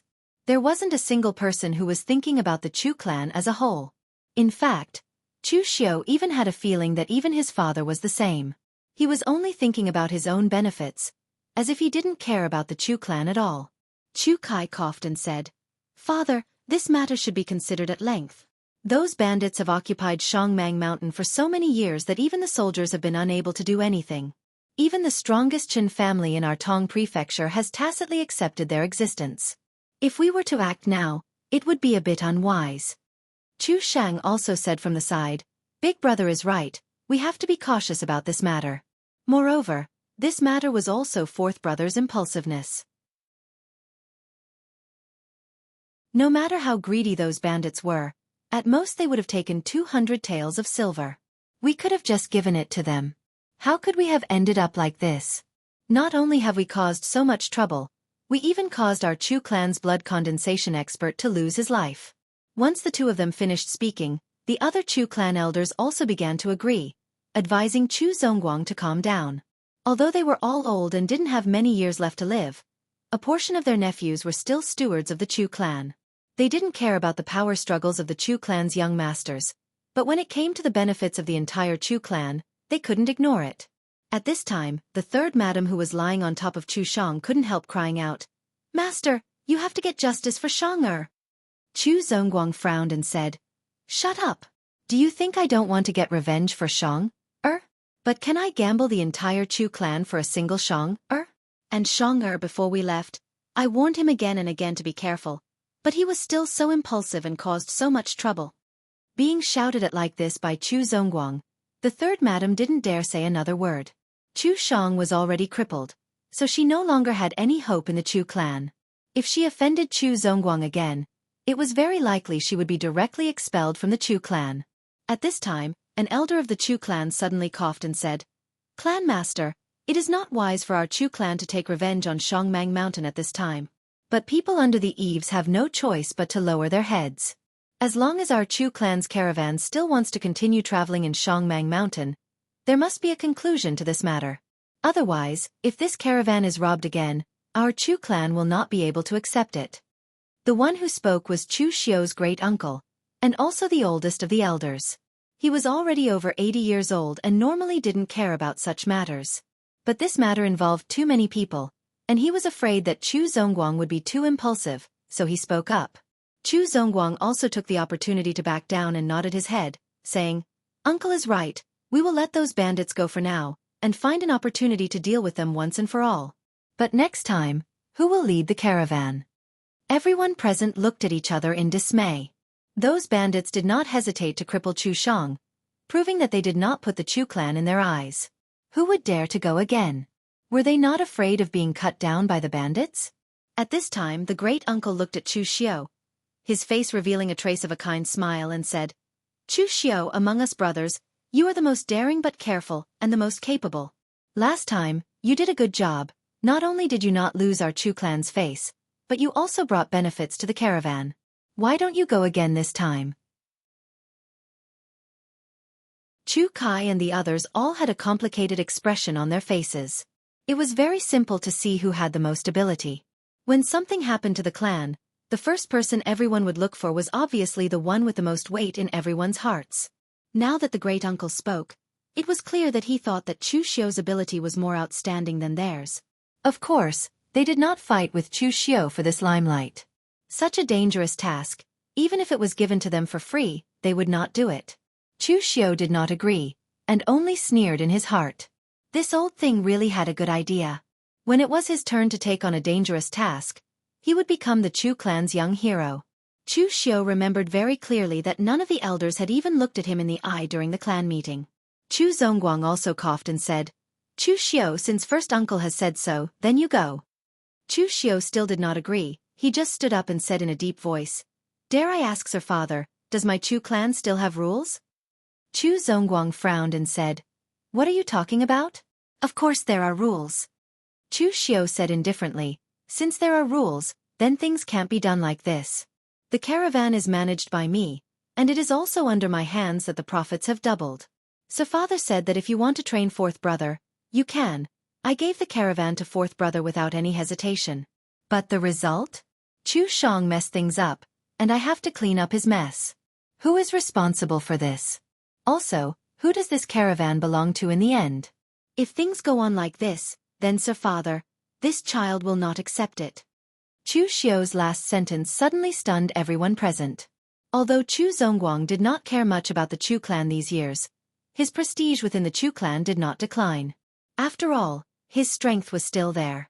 Chu Xiu could be said to be the first person in so many years who dared to disobey Chu Zongguang's orders, and this person was his own son.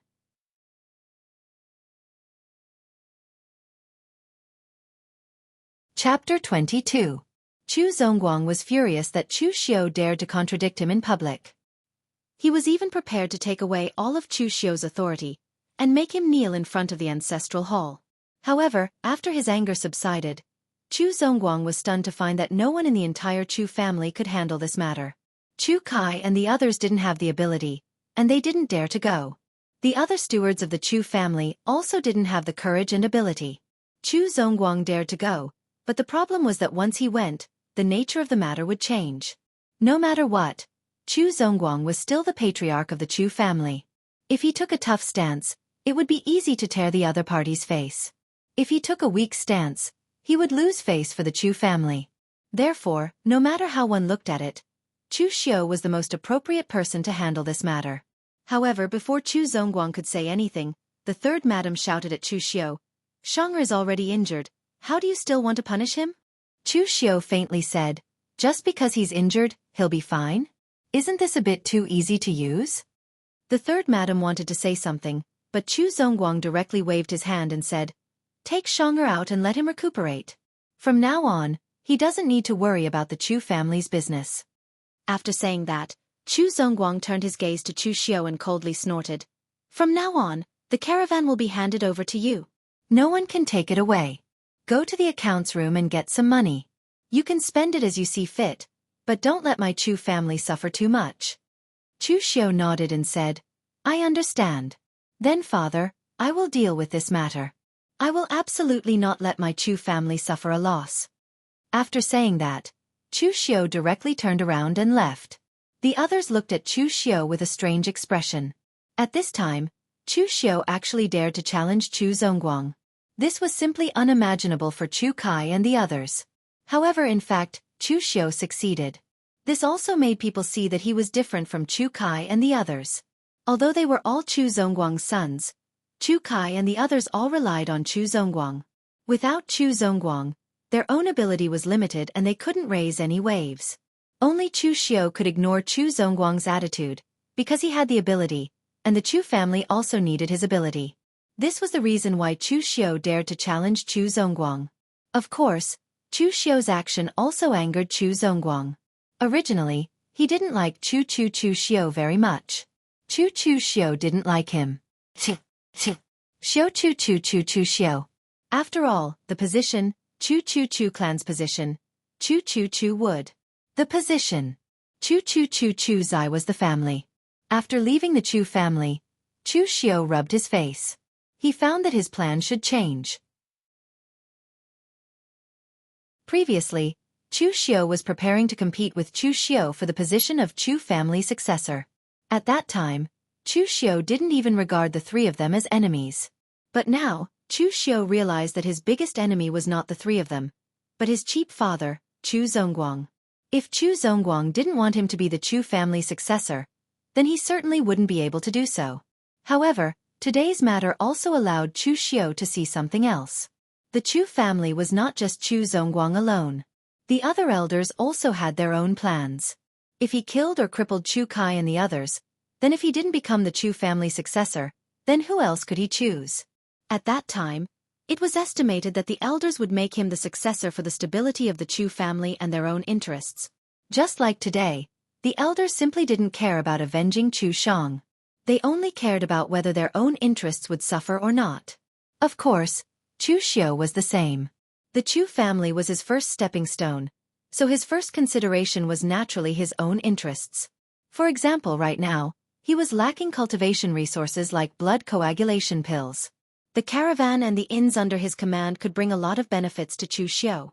Moreover, with Chu Xiu's current status in the Chu family, he could have as many pills like qi replenishing powder as he wanted. However, pills like blood coagulation pills were not enough. Pills were also divided into 9 revolutions. Things like qi replenishing powder were not even at the first revolution, while blood coagulation pills were at the second revolution level. After taking back the caravan, Chu Xiu directly took the caravan to the Shangmang mountain. He took out 10,000 taels of silver from the Chu family's accounts and threw it to Han Bao. It was a condition of reconciliation between the two sides, but in fact, it was Chu Xiu thanking him for helping him kill Chu Shang. In any case, the Chu family's caravan could still freely walk around the Shangmang mountain. This also greatly increased Chu Xiu's prestige in the Chu family. A month later, the inner residents of the Chu family finally calmed down. Chu Shang was already crippled. Because of the trouble he had caused, even Chu Zongguang was somewhat dissatisfied with him. He only came to see him twice and did not come again. Chu Kai, the eldest son of the Chu family, was happy to see this happen. His fourth brother actually stood on his third brother's side. Now that he was crippled, his third brother Chu Shang and second madam were probably regretting their decision. They had spent a lot of money to win over Chu Shang and his mother, but in the end, not long after, Chu Shang was crippled. Their money was naturally wasted. In fact, Chu Shang and his mother indeed felt this way. In the courtyard, second madam and Chu Shang's expressions were somewhat gloomy. Second madam sighed and said, "We miscalculated. If I had known this would happen, I would have roped in Chu Xiu. Now that your fourth brother is crippled and has provoked the master's disgust, he no longer has any power to speak in the Chu family. On the other hand, Chu Xiu is a bigger threat to you than Chu Kai." Chu Sheng nodded and said, "Mother, we have to think of a way. If this continues, Chu Xiu's prestige in the family will increase, and the power in his hands will also increase. I really won't have any chance." In the past, how could Chu Sheng compete with Chu Kai for the position of the successor of the family? That was because Chu Kai's ability was not good. Except for his age and identity as the eldest son, Chu Sheng thought that he was not inferior to him in any way. But now, another Chu Xiu had popped out. He wasn't the eldest son either, but he was stronger than him. This was something that everyone in the Chu clan could see. In this way, his advantage had become the one with the least. Second Madam's eyes showed a trace of coldness. She said, "Now Chu Xiao is in the limelight. Shang'er, no matter how much business you hold in your hands, you can't surpass Chu Xiao in a short time.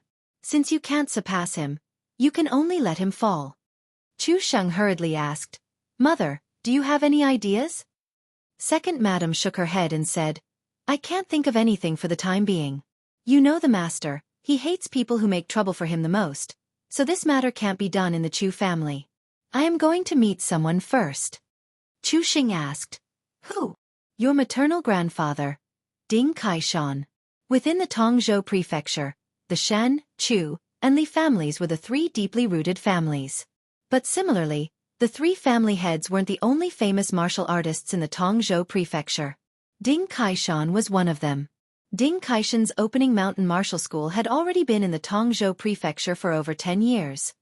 He was old, and although he had the strength of the peak of the blood condensation realm, it was basically impossible for him to break through to the Xiantian realm in this lifetime. However, Kaishan Martial Arts School had taught many disciples in Tongzhou prefecture for so many years. Some of these people wandered in Jianghu outside, some mingled in Tongzhou prefecture, and some directly joined the three families in Tongzhou prefecture. With this kind of relationship, Ding Kaishan could be said to be quite popular in Tongzhou prefecture.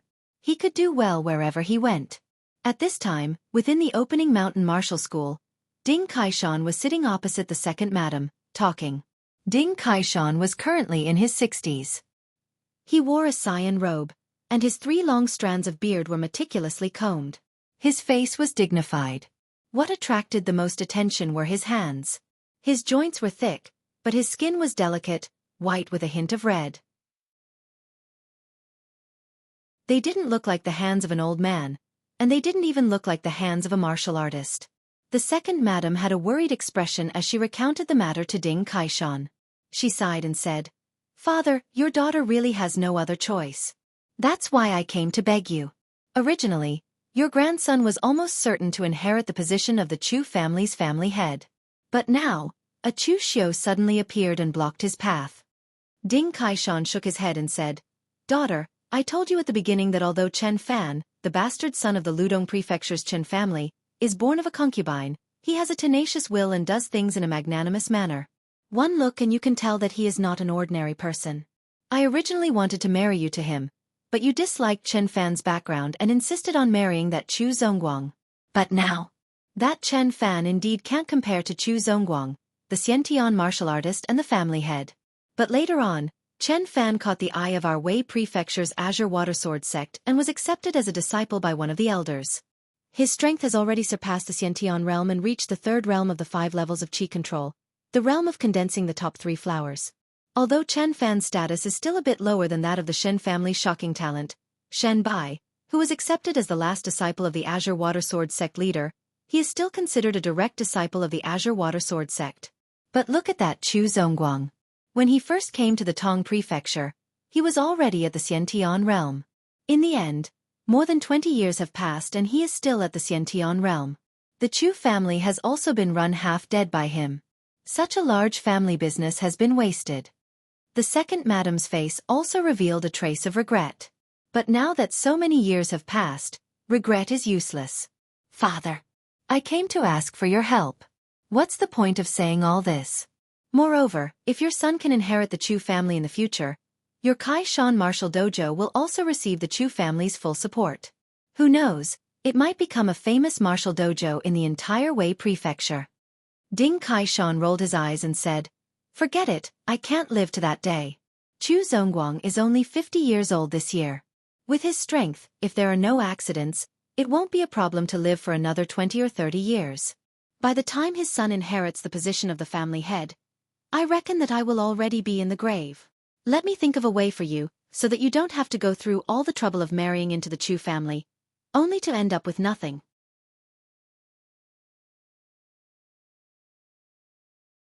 Chapter 23. After all, the second madam of the Chu clan was just a woman. Although she was vicious, she could stir up trouble within the Chu clan. Outside, she was far from enough. Ding Kaishan, an old fox who had been in the Tongzhou prefecture for decades, was the best choice. Ding Kaishan pondered for a moment, then said, "According to what you said, Chu Xiu's influence has already been established. He only needed a few things to completely establish his position in the Chu clan. Shang Zi is not the eldest son, and he is not very favored by Chu Zongguang. Against Chu Xiu, he cannot gain any advantage within the Chu clan. Therefore, I only have one idea. We can only use external means to deal a blow to Chu Xiu." The second madam sighed. "But I am just a woman, and I have some influence within the Chu clan. I can't interfere with outside matters. That is why I came to beg you, father." Ding Kaishan stroked his long beard. "There is always a way. I just remembered that Chu Xiu's caravan recently received a big deal. I have a disciple who works as an escort. When he went to the Yan kingdom last time, he happened to run into the Chu clan's caravan. I heard that the Chu clan's caravan reached an agreement with a local merchant in the Yan kingdom to buy the refined ores produced by the Chu clan at a high price. They even paid a large deposit." The second madam said with some jealousy, "Ever since Chu Xiu came back from the Nanshan mining area, it has been like his luck has changed. He has encountered all sorts of good things." Ding Kaishan's expression turned serious as he said, "This isn't luck, but Chu Xiu's ability. Although he's currently fighting with Shang Zi for the position of successor, you should learn from him on this point. This business has nothing to do with Chu Xiu. He has long since stopped managing the caravans, leaving it to the managers of the caravans to manage. This business was also negotiated by the managers of the caravans themselves. In the past, when the Chu clan managed the caravans, they only gave them a monthly stipend. But now, Chu Xiu is willing to give them 5% of the profits. Don't underestimate this 5%. It is precisely because of this 5% that these caravans are working so hard. The more the caravan earned, the more silver the members of the caravan would receive. Therefore, the managers of the caravans don't need Chu Xiu's urging. They spend their days figuring out how to increase their profits. The servants of the caravans don't need to be urged either. They are all very efficient because the more they go, the more money they can get. The people in your Chu family might not have noticed these things, but you don't know that in the Tong State Prefecture, they all say that among the younger generation of your Chu family, Chu Xiu is the only one worthy." The second madam's face turned red and white. She still couldn't accept the fact that Chu Xiu was so outstanding. Ding Kaishan smiled and said, "However, no matter how outstanding Chu Xiu is, it's useless. My son is my grandson, so of course I have to stand on his side. Chu Xiu's caravan has negotiated such a large business deal. What if something goes wrong? If he can't deliver the ores on time, not only will he have to pay the deposit, but the reputation of his caravans will also be ruined. There are countless caravans between the Wei County and the Yan Kingdom. No one is willing to do business with a caravan with a ruined reputation. The most profitable business Chu Xiu has is the caravan. Without the caravan, his position in Chu Xiu's family will be ruined. You should know this very well." The second madam frowned and said, "I still can't do it. The Nanshan mining area will ship a batch of ores every month. Although Chu Xiu is no longer the manager, he is still a member of the Chu clan. If I don't give it to him, it will be me who is in the wrong and will affect the Chu clan's business." Ding Kaishan shook his head in disappointment and said, "Daughter, what did I tell you in the beginning? Don't always look at the Chu clan's small territory. Be more open-minded. Who asked you to suppress the ores? Before you deliver the ores to Chu Xiu, you can sell them to others. Isn't this the best of both worlds?" The second madam hesitated and said, "The Nanshan mining area produces refined ores. If we sell them at the highest price every month, we can make tens of thousands of taels of silver. In the past, the Chu clan kept some of these ores for ourselves and used the rest to forge weapons and sell. Who can buy so many ores in one go now? If we sell them at a low price and Chu Xiu finds out, he will report it to the master and harm the Chu clan's interests. This is the master's bottom line." It's true that Chu Zongguang didn't care much about the Chu family's affairs these past few years, but Chu Zongguang also has a bottom line. That is, no one, including his own son, can harm the Chu family's interests, otherwise they will definitely be severely punished. It was because of this bottom line that the Chu clan did not decline much in the past few years, although they did not develop. Ding Kaishan shook his head and said, "Who told you to sell them at a low price? Just sell them at the market price. If Chu Xiu sells these ores to a big businessman in Yen Kingdom, he may make double the profit, but how much money can he give to the Chu clan?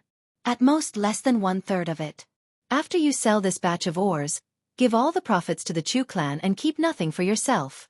In this way, the Chu clan will not suffer a loss, and you will not suffer a loss, so the only one who will suffer a loss is Chu Xiu. Then who are you going to sell this batch of ores to? Ding Kaishan said with a smile. With your father here with my connections, are you afraid that you can't sell this batch of ores? The close confidant of the Li clan's third young master is my disciple. I can help you pull some strings and let the Li clan buy this batch of ores. The Li clan is much better at forging weapons than the Chu clan, but they do not have ores. If the Chu clan is willing to sell, even if it is a little higher than the market price, I believe the Li clan will agree. When the second madam heard this, she shook her head directly and said, the Li clan can't do that. When the Chu clan first established itself in Tongzhou Prefecture, the Li clan was the one who made things difficult for us the most. If we sell the ores to the Li clan, let's not talk about whether the master will agree or not, but the rest of the Chu clan will not agree. Ding Kaishan waved his hand casually and said, you think too much. You have been so indecisive since you were a child. How can you be afraid of wolves in front and tigers behind? The Li family did make things difficult for the Chu family when they first established themselves in Tongzhou Prefecture, but that was in the past. So many years had passed, and the old man of the Li family was already dead, but the Chu family didn't take revenge on him. So you don't have to worry about this matter. As long as Chu Zongguang doesn't say anything, the Chu clan will not pursue this matter. In any case, the Chu clan did not suffer any losses in the end. Seeing that the second madam was still hesitating, Ding Kaishan's eyes flashed. How about this? You sell the ores to me, and I will sell them to the Li clan's third young master. This way, this matter will have nothing to do with you.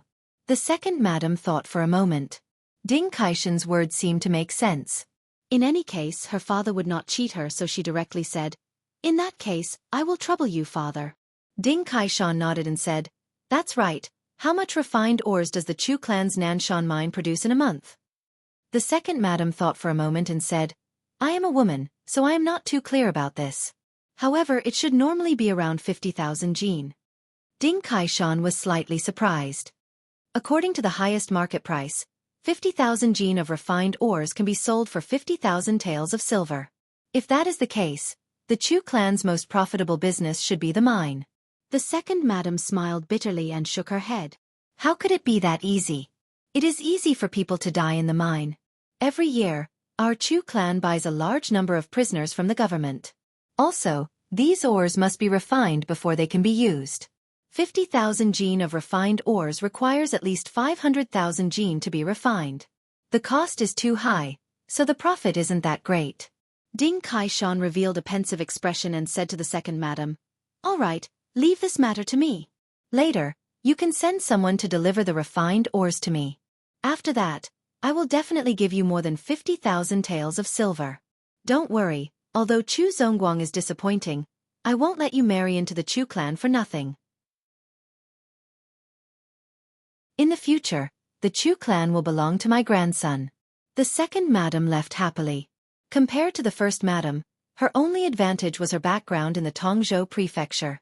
With such a powerful external aid like Ding Kaishan, so what if the first madam came from a large clan? The clan behind her was not in the Tongzhou Prefecture. Early the next morning, the servants of the Chu clan brought carts of ores to the Kaishan Martial Arts School. Ding Kaishan looked at the ores and asked the steward, how many jin of ores did you send? The steward glanced at the booklet and said, it's 57,000 jin. Ding Kaishan raised his eyebrows and said, change it to 52,000 jin. The steward was startled. Then he understood what Ding Kaishan meant. He smiled bitterly and said, Dojo Master Ding, I will lose 5,000 jin of refined ores. I won't be able to explain myself when I return. Ding Kaishan waved his hand and said, you know my identity, so you should also know who asked you to do this. Is it so difficult to change the accounts? Remember, don't talk nonsense when you return. The steward nodded quickly. Only now did he remember that this Dojo Master Ding was the father of the second madam. If the second madam wanted to secretly give her father some benefits, of course she wouldn't make it public. Naturally, He wouldn't need to explain himself to anyone. With this in mind, the steward immediately changed the amount of refined ores from 57,000 kilograms to 52,000 kilograms. Only then did Ding Kaishan let them leave in satisfaction.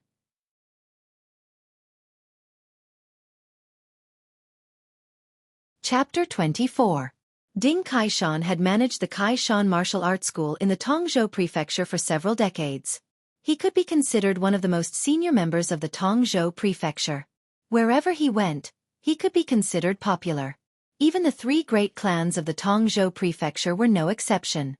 The Li family's third young master's trusted aide was his disciple. After Ding Kaishan entered the Li family, he had someone report his arrival, and the Li family's third young master personally came to greet him. After a while, a handsome young man in his early 20s wearing a brocade robe walked out and cupped his hands towards Ding Kaishan. He said with a smile, "Dojo Master Ding, please forgive me for not going out to meet you." Ding Kaishan quickly said, "Third young master, please don't say that. You're so busy every day, but you still came to greet this old man. It should be my honor." This young man was the Li family's third young master, Li Zhao.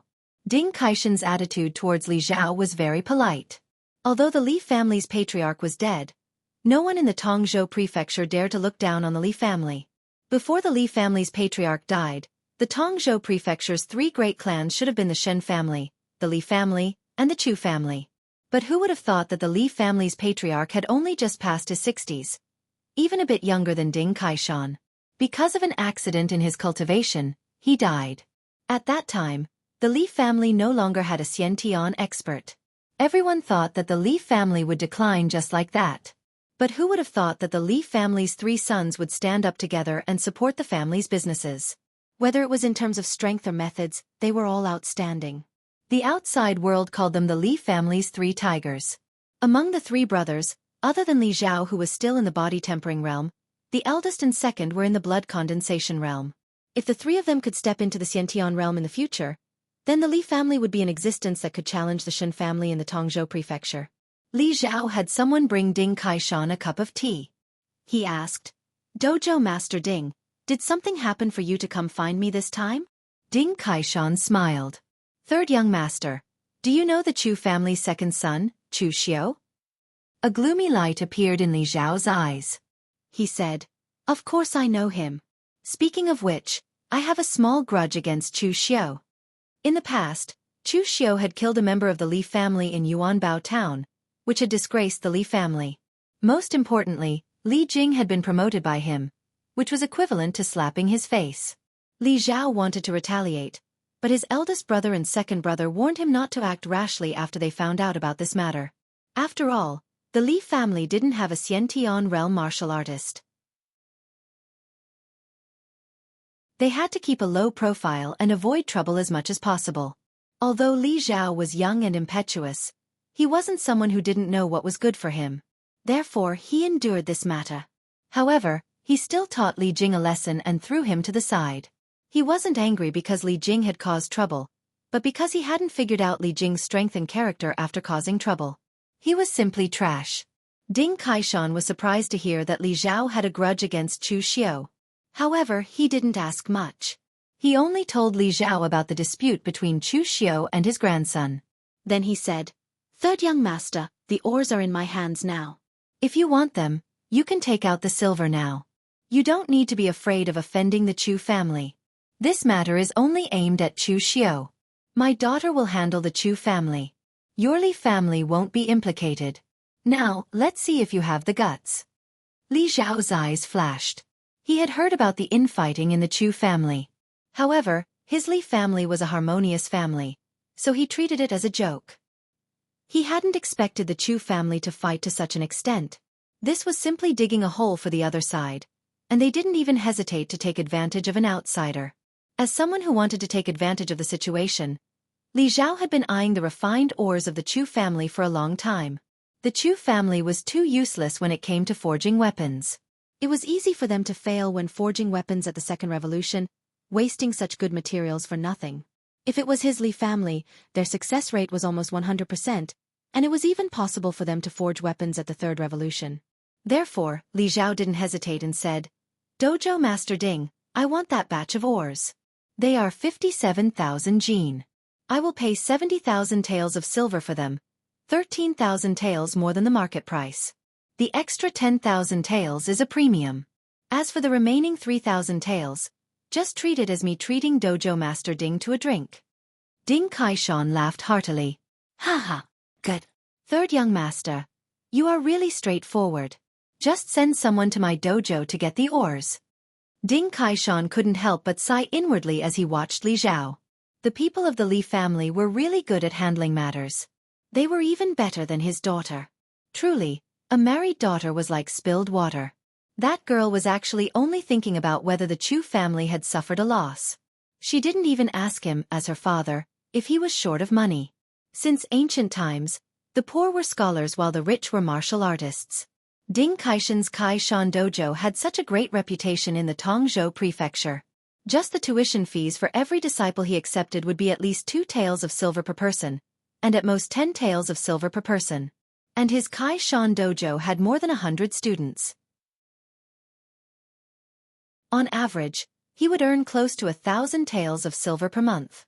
Ding Kaishan was a martial artist after all. Although he knew that he had no hope of stepping into the Xiantian realm, he still had to buy some medicinal ingredients that could nourish his qi and blood and prolong his life. He didn't want to die so early. This was a huge expense. Ding Kaishan was always short of money. Therefore, Ding Kaishan was only prepared to give the Chu family 55,000 taels of silver for the 70,000 taels of silver. In any case, the Chu family had only recorded 52,000 jin of ores, which was 3,000 taels more than the market price. It was already enough to account for the Chu family. When Li Zhao returned to the hall, the Li family's eldest brother, Li Cheng, and second brother, Li Yun, were both inside. Seeing Li Zhao return, Li Cheng asked, "Third brother, why did Ding Kaishan look for you? He's an old fox. He won't release the eagle until he sees the rabbit. If we interact with him, we definitely won't be able to gain any advantages." Li Zhao laughed twice and said, "Big brother, you're wrong. This time that old man Ding really came to give us benefits." With that said, Li Zhao told his eldest brother and second brother what had happened. After listening, Li Cheng and Li Yun both frowned. Finally, Li Cheng said in a low voice, "Third brother, you handled this matter somewhat rashly. We still shouldn't have any friction or conflict with the Chu family at this time. When father died in an accident, our Li family was able to persevere. Besides us 3 brothers working hard, it was also because the Chen and Chu families didn't make a move against us. The Chen family's patriarch, Shen Mo, had just taken over the position of patriarch and killed several elders to stabilize the Chen family's affairs. He simply didn't have the time to care about the outside world. As for that old bastard Chu Zongguang, he is always in seclusion. I don't know what he's doing, but he unexpectedly turns a blind eye to our Li family. It is precisely because of this that our Li family was able to persevere until now. If this matter really provokes Chu Zongguang, then it will be difficult to handle." Li Zhao indifferently shook his head and said, "Don't worry, big brother. Old man Ding said that this matter was purely because he wanted his grandson to seize the patriarch position. The Chu family naturally has people to take care of it. They won't provoke Chu Zongguang." Li Cheng thought for a moment and said, "Even so, I'm still a bit worried. Tomorrow, you will personally make a trip.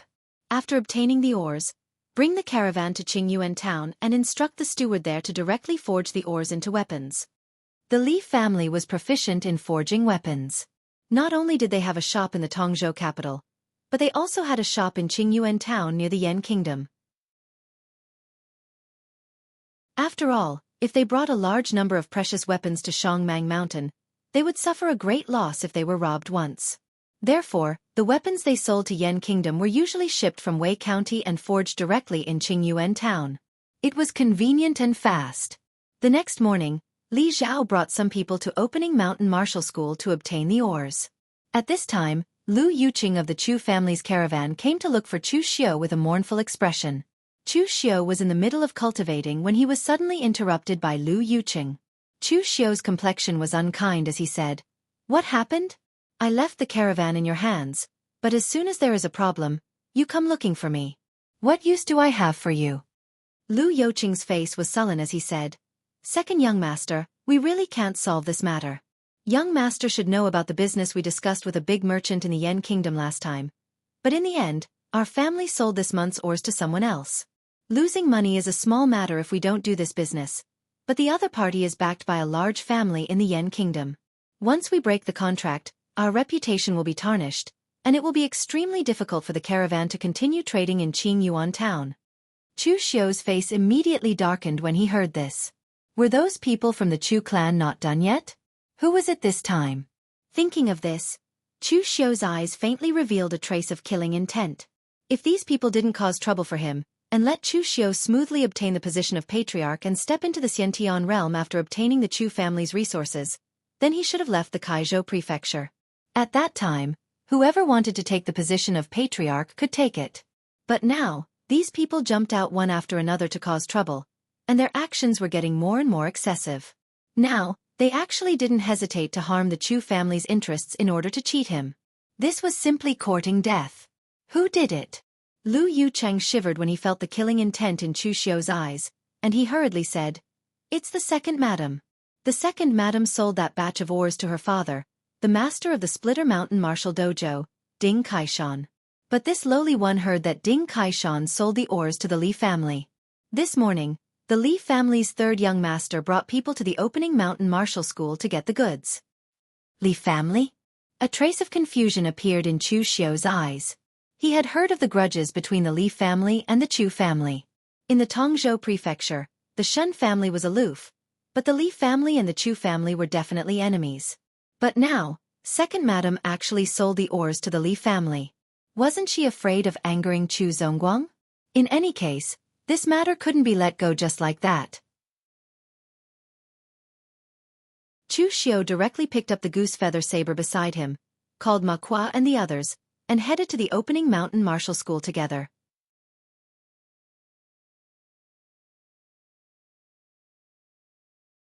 Chapter 25. In front of the opening mountain martial arts school, Li Zhao was casually instructing his subordinates to move the oars. His elder brother and the others were worrying too much. Chu Xiu was probably scratching his head as to how to deal with his own family. How would he have the time to find trouble with him? Just as Li Zhao was thinking this, he saw a young man in a brocade robe and wielding a goose feather saber at the other end of the long street, leading a group of martial artists in an aggressive manner. Li Zhao frowned and immediately recognized the person in front of him. It was Chu Xiu, whom he had seen several times before. However, the current Chu Xiu and the Chu Xiu in his impression were really two different people. His aura was completely different. Chu Xiu glanced at the carts of ores and said indifferently, "You want to leave after taking my things? Third young master Li, aren't you a little too relaxed?" Li Zhao laughed and said, "Chu Xiu, aren't you a little too arrogant? Your things? I bought these ores from Dojo Master Ding. When did they become yours, Chu Xiu's?" Chu Xiu narrowed his eyes and said coldly, "Li Zhao, since you dared to buy this batch of ores, you should know about the internal affairs of the Chu clan. There are some things that you can't meddle in. I have no enmity with you. Do you really want to incur enmity with me over this batch of ores?" Hearing this, Li Zhao's expression immediately became gloomy. "No enmity? Chu Xiu, your memory is a little too bad. Back in Yuanbao town, you killed my subordinates, which is equivalent to slapping my face. Have you forgotten this matter so quickly?" To be honest, Chu Xiu really had forgotten about this matter. At that time, he had just transmigrated, and the memories of his two lives had fused together. It just so happened that some blind people had come knocking on his door. Naturally, Chu Xiu had been a little heavy-handed. However, those people were only minor characters, so it didn't matter if they were killed. With the Chu clan's strength, the Li clan wouldn't dare to make trouble for them for a servant. However, Chu Xiu hadn't expected that those people were actually Li Zhao's people. Chu Xiu said indifferently, "They're just a bunch of unruly servants. You can't discipline them well, so I'll discipline them for you. I'll ask you one last time. Are you really not going to give me this batch of ores?" Li Zhao sneered, "My Li family spent money to buy these ores, why should I hand them over to you?" A dangerous glint flashed across Chu Xiu's eyes, but he didn't say anything. He just chuckled. But as soon as he finished laughing, Chu Xiu unsheathed his saber and slashed at Li Zhao. The saber whistled, containing a dense killing intent. Li Zhao did not expect Chu Xiu to attack so abruptly. Although he was a young master of an aristocratic family, after the Li clan's patriarch died, he had led the Li clan's men through a caravan and fought with some bandits. His combat experience was not weak. When Chu Xiu's saber slashed at him, Li Zhao directly used the long sword at his waist to block. The sword was not unsheathed, but in an instant, Li Zhao felt a strong force coming at him. The luxurious mahogany scabbard on his long sword shattered with a loud bang. Even his right hand, which was holding the sword, suddenly went numb. His body couldn't help but retreat. How can his strength be so great? Li Zhao's heart revealed a trace of shock. Both of them were in the body-tempering realm, and the Chu clan's cultivation technique did not specialize in strength. However, Chu Xiu's saber made him feel like he couldn't withstand it. But this was not the end. The goose feather saber in Chu Xiu's hand was like a poisonous tongue, emitting a cold killing intent. The saber's aura was sinister and evil, often slashing out from unexpected places. If Li Zhao was not careful, this saber could pierce a hole in him. The blood saber scripture was originally an evil sex martial art, and its sinister and vicious nature was used to the extreme by Chu Xiu. The clanging sound of the saber and sword colliding could be heard. After more than 10 moves, Li Zhao was forced to retreat step by Chu Xiu. The Li clan's hereditary sword technique was called the drizzle sword. The sword technique was faintly discernible, and the sword's aura was like a continuous drizzle. But the problem was that he was being forced by Chu Xiu to the point where he could only barely defend himself. How could he use the sword technique? At this moment, a flaw in Li Zhao's body was discovered by Chu Xiu. His footsteps had already started to become weak. The goose feather saber in Chu Xiu's hand was shining with a layer of sinister scarlet color. From bottom to top, the saber slashed away Li Zhao's long sword. Just as the saber was about to reach Li Zhao's neck, a stern voice came from inside the Kaishan martial arts school. "How dare you?" Ding Kaishan's figure appeared at the entrance of the martial arts school. With a leap, he was already in front of Li Zhao. He stretched out his right hand, and unexpectedly grabbed Chu Xiu's goose feather saber. His hands were originally delicate and white, but at this moment, they had become thick and jet black. The veins on the back of his hands were bulging, and it was exceptionally terrifying. When Chu Xiu's saber slashed at Ding Kaishan's hand, it actually emitted a clanging sound of metal clashing. It didn't even hurt the opponent's skin. This was the golden splitting hand that Ding Kaishan had relied on to become famous. This wasn't an exaggeration, but his hands really could shatter metal and split stone. Looking at Chu Xiu, Ding Kaishan coldly snorted, "You dare to injure someone in front of my Kaishan martial arts school? Do you still not place me in your eyes?" Chu Xiu withdrew his saber, a cold light appearing in his eyes. Just now, his saber had been grabbed by Ding Kaishan, and that huge force had actually made it so that he couldn't advance even an inch. Ding Kaishan had been in the blood condensation realm for such a long time, so he had most likely long since reached the peak. No matter how fierce Chu Xiu's blood saber scripture was, or how unexpected the azure dragon sleeve was, wanting to kill him now would be incomparably difficult. "Head Ding, for that grandson of yours, you've really put in a lot of effort," Chu Xiu coldly said. "But in the end, the Chu family's matters are the Chu family's matters. As an outsider, if you interfere like this, you won't have a good ending." After saying this, Chu Xiu directly led his people away, very direct and efficient. Since he couldn't kill anyone, and he couldn't take anything, there was no need to waste words. But today's matter definitely wasn't over. Behind him, Li Zhao still had a face full of lingering fear. He looked at Ding Kaishan and asked, "Head Ding, what kind of saber technique did this Chu Xiu use? How could it be so evil and strange? Just now, if it weren't for you, I would have been in danger." Ding Kaishan's face was also gloomy. "I don't know, but it definitely isn't the Chu family's martial arts. Furthermore, looking at how evil and strange it is, it definitely isn't a righteous martial art." Ding Kaishan could be considered a veteran of Jianghu, and he had seen many things. A person's character and their martial arts had a certain connection. Although it wasn't absolute, there was some truth to it. For this Chu Xiu to be able to cultivate this kind of evil and strange saber technique to the point of perfection, it was clear that this Chu Xiu was definitely not a good person. Right now, Chu Xiu wanted to compete with Chu Xiu for the position of successor. The difficulty was even greater than competing with the Chu family's eldest brother. At this time on Chu Xiu's side, Ma Kuo raised his heavy sword and mumbled, "Young Master Chu, Why don't you fight with that old thing? Although that old thing is in the blood condensation realm, from his appearance, he should be around 60 or 70 years old. If he still hasn't stepped into the Xiantian realm at such an age, then his blood qi should have already deteriorated. Perhaps you really could kill him with a single saber strike. Chu Xiu shook his head. Don't look down on Ding Kaishan.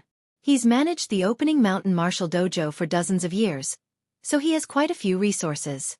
Adding on the fact that he hasn't fought with anyone in recent years, his blood qi has been preserved quite well. He's still at the peak of the blood condensation realm and hasn't declined much. Moreover, his opening mountain martial dojo has over 100 people. If we really fight, the dozen of us won't be enough. When martial arts reached the pinnacle, it was possible for one person to fight against 10,000, or even 100,000. The strongest people in Jianghu could fight against an entire army, but for a martial artist of Chu Xiu's level, this kind of realm was simply a legend. At this time, a cold light flashed in Chu Xiu's eyes. But even if we can't kill him this time, it doesn't mean we can't in the future. Since that old thing Ding Kaishan doesn't want to retire peacefully and wants to get involved in this matter, then I'll let him retire ahead of time. Chu Xiu turned to Ma Kuo. You take the people back first. Ma Kuo was puzzled. Young Master Chu, where are you going? Of course I'm going back to the Chu family. That mother and son Chu Xing actually sold the Chu family's resources to outsiders. I don't believe that my old man won't care about this. Chu Xiu believed that even if Chu Zongguang didn't care about the Chu family, this kind of thing was intolerable to him. Moreover, the Chu family didn't belong to Chu Zongguang alone. Chu Shang and his mother did this kind of thing. The rest of the Chu family wouldn't allow it. Therefore, when Chu Xiu returned to the Chu family, he immediately asked Steward Chen to inform Chu Zongguang, and also alerted the other elders and stewards of the Chu family. In the Chu family's meeting room, Chu Xiu stood in the center and told the story. His face was full of grief and indignation. Father, elders, when the Chu family first came to Tongzhou Prefecture, we went through hardships to resist the suppression of the Li family, and finally established a foothold in Tongzhou Prefecture. But now, someone betrayed us and sold the Chu family's resources to the Li family. This is simply digging up the foundation of the Chu family. The elders of the Chu family looked at each other, but no one said anything. Chu Xiu's performance was impassioned, as if he had a big grudge against the Li family, but these wily old foxes wouldn't believe it. When the Chu family was going through hardships, Chu Xiu hadn't even been born yet. Why was he so sad and indignant now? However, if what Chu Xiu said was true, that Chu Shang and his mother sold the refined ores of the Chu family to the Li family, then this was indeed a big deal. They couldn't tolerate anything that harmed the interests of the Chu family. There was a hint of joy in the eyes of the Chu family's first madam and Chu Kai. Anyway, they were happy to see Chu Xiu and Chu Sheng fight to the death. It would be good if both sides suffered.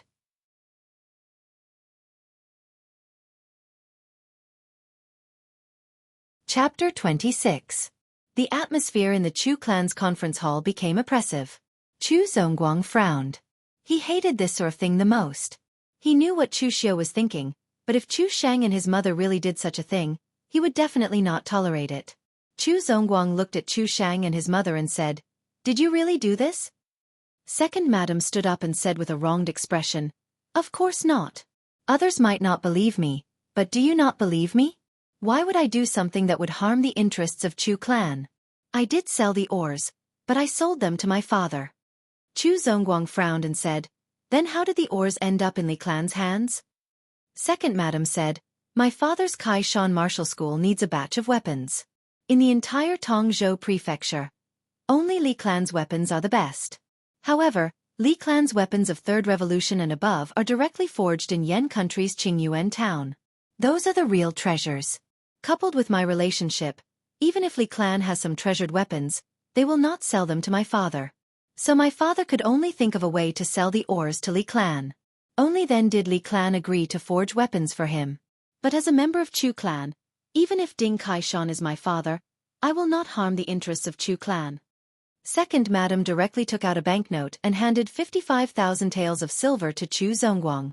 She said with an aggrieved expression, 52,000 jin of ores, according to the highest market price, it is only 52,000 taels of silver. But here is an extra 3,000 taels of silver, even more than the highest price. Although Chu clan's ores can be sold to Yen country, this batch of ores is only enough for a caravan to travel once. I directly sold it to my father, saving the caravan time. Isn't this good? Moreover, master, don't forget that when Chu clan first came to Tongzhou Prefecture, my father helped Chu clan a lot. Even if there is no merit, there should be hard work, right? Seeing second madam finish her act, Chu Xiao suddenly frowned. It seemed that second madam was not unprepared. She had even thought of an excuse. But no matter how she found an excuse, it would not change the fact that the ores had fallen into the hands of Li clan.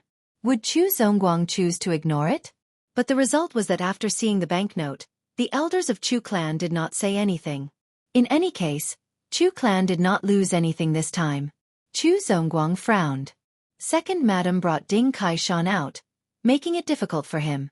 After all, Ding Kaishan had contributed a lot to Chu clan's success in Tongzhou Prefecture. Although the Chu family had compensated Ding Kaishan a lot, Chu Zongguang couldn't bring himself to scold his father-in-law. So, he Chu Zongguang cold. Chu Zongguang, Chu Xiao, ZT said. Chu Xiao, clan. Chu clans the clans. Li of clan, clans. Chu Xiao, Li of, Chu clan is, Chu of. After all, the Li clan is not on the same side as us. I will let it go this time, but if you have anything to do with the Li clan again, I will not let you off easily. After saying that, Chu Zongguang dismissed the crowd and left. Chu Xiao and his mother left. Before Chu Sheng left, he gave Chu Xiao a proud smile, but Chu Xiao was still expressionless. Chu Xiao had the urge to curse at Chu Zongguang's decision today. Chu Zongguang could not believe that the Chu clan could fool Chu Zongguang into giving money to his enemies. After leaving the Chu clan's mansion, Chu Xiao walked back. Seeing Chu Xiao, Ma Kuo asked with a smile, "Young Master Chu, did your father punish the mother and son heavily?" Chu Xiao shook his head, which stunned Ma Kuo. He said in disbelief, "Your father doesn't even care about this. What is he thinking?" Even a rough man like Ma Kuo knew that what Chu Shang and his mother had done was a big taboo. Internal strife was not a problem. Not to mention a small family like the Chu clan, even the top families in Jianghu fought fiercely against each other. Almost every generation's successor, unless one of them was able to suppress the others, would see bloodshed. But the problem was that internal strife had to be done without harming the interests of the family. Although Chu Shang and his mother had used sophistry and money to prove that they had not harmed the interests of the Chu clan, they had harmed Chu Xiao's interests. Chu Xiao used an outsider to harm his own people. Wasn't Chu Xiao a member of the Chu clan? Chu Xiao said with a gloomy face, "I don't know what my father is thinking right now, but this matter is definitely not over. Get people to prepare. I want to make a move on Li Zhao." Ma Kuo was confused. "You want Boss Han to do it?" Chu Xiao shook his head. "No, we will do it ourselves.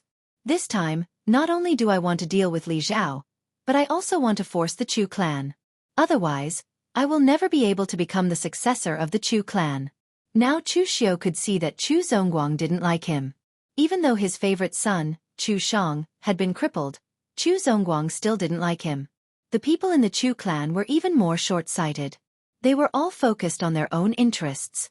Chu Xiao didn't have the patience to waste time with them anymore. If he wanted to get the position as soon as possible, he had to either get rid of Chu Kai and Chu Shang, or he had to make an unparalleled contribution. Only then would he be able to get the position. Right now, the Li clan was such an opportunity. Killing Li Zhao was just a prelude. Chu Xiao's real plan was to destroy the Li clan. In the past, the Li clan and the Chu clan had so many conflicts. If Chu Xiao could completely destroy the Li clan, no one would be able to match his contribution. Although Chu Xiao wasn't as strong as the Li clan, Chu Xiao was confident that he could leverage the power of the entire Chu clan through this matter. Ma Kuo shrugged. In any case, they were using Chu Xiao's money to do things for Chu Xiao. Naturally, whatever Chu Xiao said was the law. Moreover, they were cooperating well with Chu Xiao. If Chu Xiao could become the successor of the Chu clan, he would have enough power in his hands. This would actually be beneficial to them. "Young Master Chu, do you know which route the Li clan's caravan is going to take? If you can't find out, I will ask Boss Han to keep an eye out for you." Chu Xiu shook his head. A strange look flashed in his eyes. No need, I have my own way. Saying this, Chu Xiu called Gao Bei and asked, "Help me keep an eye on Li Jing's situation. Tell me about him." If Li Zhao hadn't mentioned this before, Chu Xiu would have almost forgotten what happened in Yuanbao town. But now that Li Zhao suddenly mentioned it, Chu Xiu suddenly had an idea. Li Jing was actually only a small figure in the Li clan. Although he was appreciated by Li Zhao, he was only a servant, not even a steward. His situation and whereabouts were not a secret. At this time, Li Jing was drinking in a small tavern. If a member of the Li clan like Li Jing drank in a tavern owned by a member of the Li clan, he would naturally get a discount. But now, he deliberately avoided these places and chose a small tavern owned by an ordinary merchant. This was because he didn't want the other servants of the Li clan to laugh at him and mock him. Li Jing was an ambitious person. He had been since he was young. Although he was a servant of the Li clan, he wasn't willing to be a servant for the rest of his life. There were many people with such ambitions, but most of them were daydreaming. But Li Jing was different. He was the kind of person who dared to do it, so he worked very hard in the Li clan and worked very hard. Although he didn't want to be a servant, if he couldn't even be a servant, how could he become a person above others? With this thought in mind, Li Jing used a very short time to stand out from a group of servants and gain the appreciation of third young master Li. But the experience in Yuanbao town was like a nightmare that directly destroyed everything for him. Li Tong, the steward of the Li clan, was humiliated by Chu Xiu because of his involvement. So when he returned to the Li clan, he vented his anger on him. Third young master Li also reprimanded him because he caused trouble outside and was not reliable enough. Although it was just a reprimand, in reality, it also meant that he was hated by third young master Li. So during this period of time, Li Tong mercilessly made things difficult for him in the Li clan. No one in the Li clan was willing to stand up for him. Now, Li Jing didn't know who he should hate. Should he hate Chu Xiu for the humiliation, or should he hate Li Tong for bullying the weak and fearing the strong? So he didn't dare to find trouble with Chu Xiu and could only vent his anger on him? Or should he hate Li Zhao for mercilessly abandoning him? Just when Li Jing was a little drunk, a person suddenly walked out from beside him and said, "Li Jing, my young master invites you over. Keep your voice down and don't shout." With that, the person directly placed his hand on Li Jing's shoulder. The force immediately made Li Jing understand that he couldn't resist. This immediately made Li Jing sober up a lot. He whispered, "Who is your young master?" "I'm just a small character who can't be seen in public. Why is he looking for me?" "You'll know when you get there."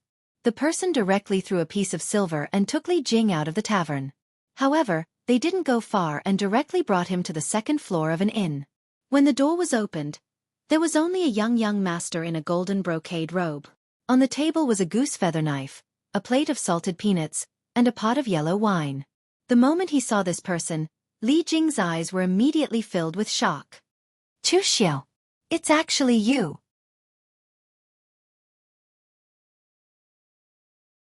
Chapter 27. Of course, Li Jing hated Chu Xiu. If Chu Xiu hadn't stolen his secret box back then, how could so many things have happened? But after the hatred, a trace of fear rose from the bottom of Li Jing's heart. Tongzhou Prefecture was only so big.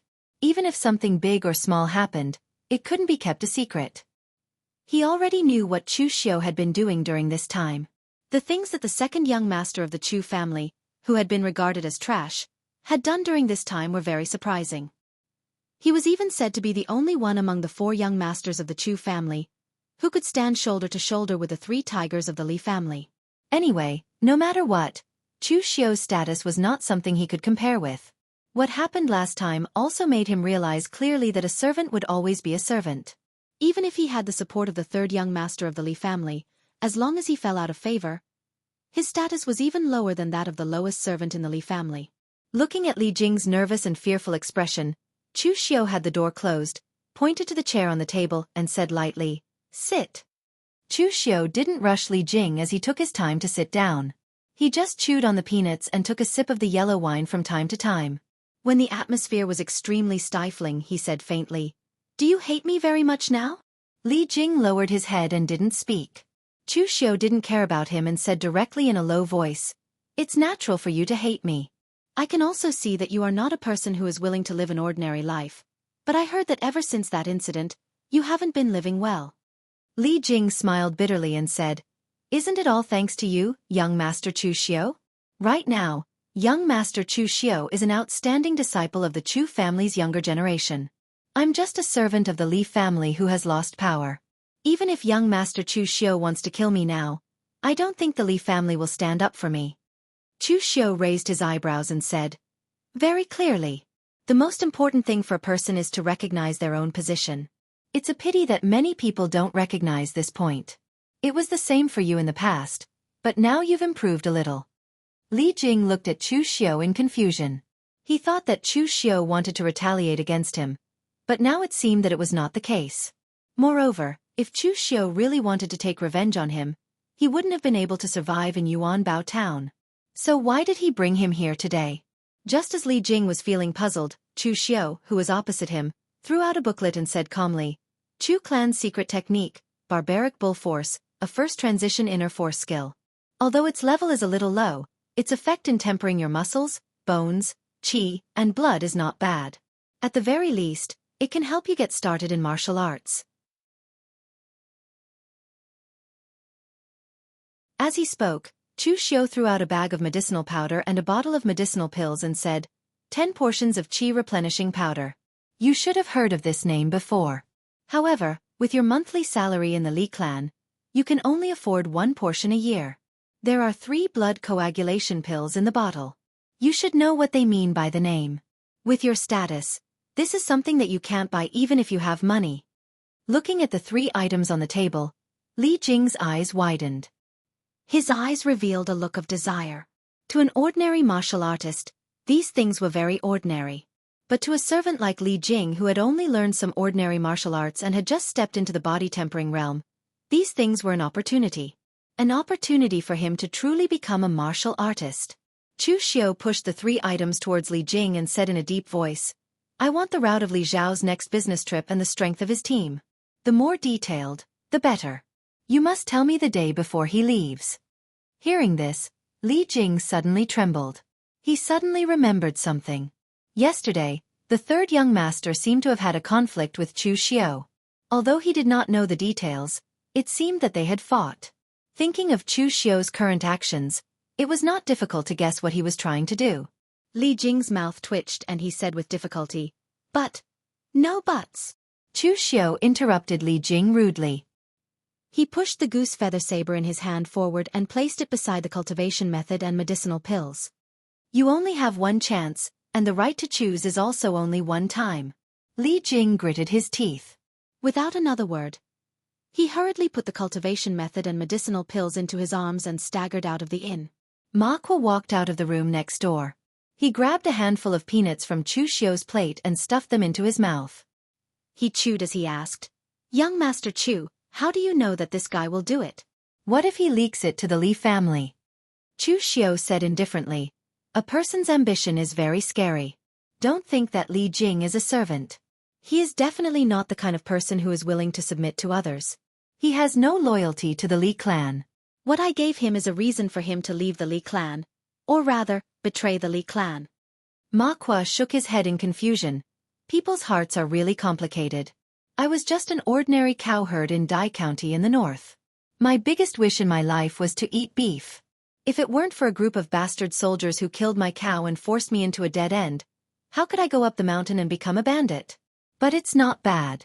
Now I can eat beef whenever I want. I'm sick of it."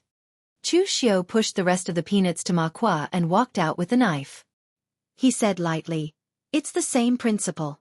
There are only 2 things a man wants in life: to eat meat, and to eat better meat." Ma Kuo scratched his head. He felt that Chu Xiao's words were a little strange. Suddenly, Chu Xiao said, "All right, since you said you're sick of eating beef, I'll tell the manager of the restaurant that he doesn't have to send you beef every day." Ma Kuo's face fell. He hurriedly said, "Young Master Chu Xiao, I'm just joking. Don't take it seriously. If I don't eat meat, how could I have the strength to kill the Li family people?" After nightfall in the Li clan's manor, Li Zhao proudly said to his eldest and second brothers, "I told you that this matter isn't that big of a deal. The Chu clan's internal strife has already become a habit. They're just dragging their own people down, so they won't bother with us. Li Yun, the second brother of the Li family, suddenly said, "Third brother, I heard that you fought with Chu Xiao? Did you lose?" Li Zhao's face darkened. He nodded and said, "Yes, I lost." Chu Xiao is a bit strange. Judging from his strength, he should be at the peak of the body-tempering realm, but his strength is frighteningly high. Also, his saber skills are very evil. They are fierce and ruthless. I didn't even have the chance to fight back. I also feel that he didn't use his full strength. In any case, Chu Xiao needs to be taken seriously. The Chu family has many pieces of trash. I didn't expect that the most trash of them would be able to turn things around after a trip to the Nanshan mining area. Li Cheng thought for a moment and said, "Tomorrow when we leave for the Yan Kingdom, have Uncle Zhong go with you." In the past, when the Li family was at its peak, they were much stronger than the Chu family. They had 6 blood condensation experts. Unfortunately, after the death of the Li family's patriarch, many of those experts ran away. Only Uncle Zhong remained. This was because Uncle Zhong had been surrounded by bandits and heavily injured. It was the patriarch of the Li family who had saved him. That was why he was so grateful to the Li family for saving his life. He became the Li family's housekeeper and changed his name to Li Zhong. Even in the Li family's most difficult times, he had never abandoned them. Li Zhao was flabbergasted. "There's no need. Shangmang Mountain already has a rule. As long as you pay the toll, you can go. Is there a need for Uncle Zhong to go with me?" Li Chang said. "Listen to me. It's just to be safe." Hearing his big brother say this, Li Zhao didn't continue arguing. He nodded and said, "Fine, I'll go make some preparations and decide on the route for tomorrow."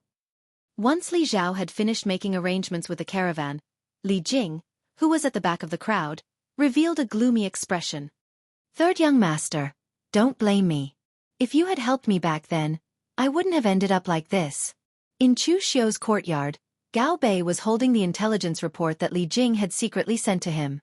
He said with a worried expression, "Young master, how about we just give up this time?" The Li family's strength is too strong. There are at least 100 people traveling this time. They are all elites of the Li family.